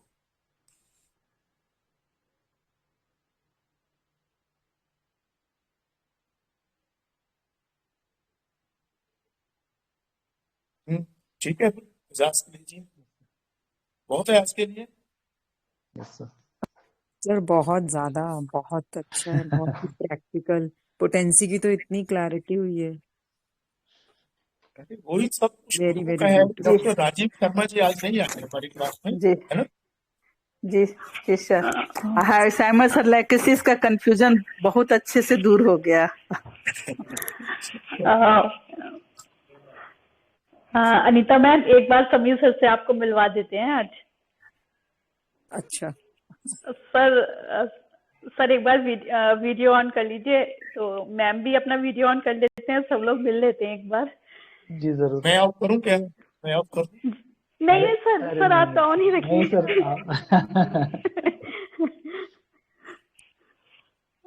सर समीर सर आपसे ना अनीता मैम मिलने के लिए बहुत महीनों से कह रही थी, तो आज वो दिन आ गया। अच्छा अच्छा। मैंने तो पता नहीं कैसे अटेंड कर लिया आज, मुझे तो पता ही नहीं था, आशी ने फोन कर दिया और हो गया। अच्छा, काफी काफी कुछ क्वेरीज थी, सर ने काफी प्रैक्टिकली बहुत ही अच्छी हाँ, तरह से बहुत गाइड किया। प्रैक्टिकल, आज का तो बहुत ज्यादा प्रैक्टिकल था, which every word every line we can apply. Right right. आपने मेरे को क्यों नहीं बताया, मैं भी चेक करता हूँ। अगर रिकॉर्डिंग है तो मेरे को भेजना, मैं भी सुनूंगा। नहीं, पता नहीं इसकी रिकॉर्डिंग राशि होती है क्या? हो गई मैम, हो गई, पूरी रिकॉर्डिंग हो गई है। कल रात के सेशन की भी लेकिन ना रिकॉर्डिंग हुई है उसको पूरी। ग्रुप में मैंने अभी देखा, क्योंकि मधु का फोन आया था, सबको पता नहीं था कि ये टेलीग्राम डाउनलोड करके फिर आएगा। कई लोग आई थिंक ट्राई कर रहे थे तो उनका हुआ नहीं। रिकॉर्डिंग भेज देंगे मैम। हाँ, रिकॉर्डिंग रिकॉर्डिंग ठीक है, ठीक है। हाँ, जो पिछली क्लासेस की रिकॉर्डिंग अगर पढ़ी होगी ना तो वो भी दे देना सबको, ना मेरे को भी दे देना। मैं भी देखूं कि मैंने क्या क्या गलत बोला है, आगे को नहीं बोलूंगा।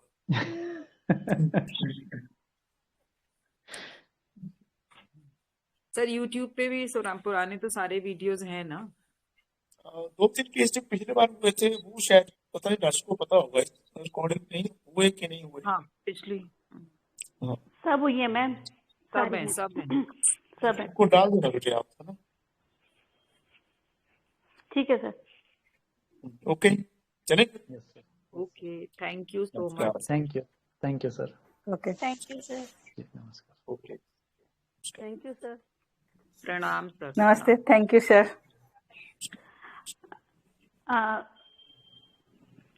Thank you sir. ओके।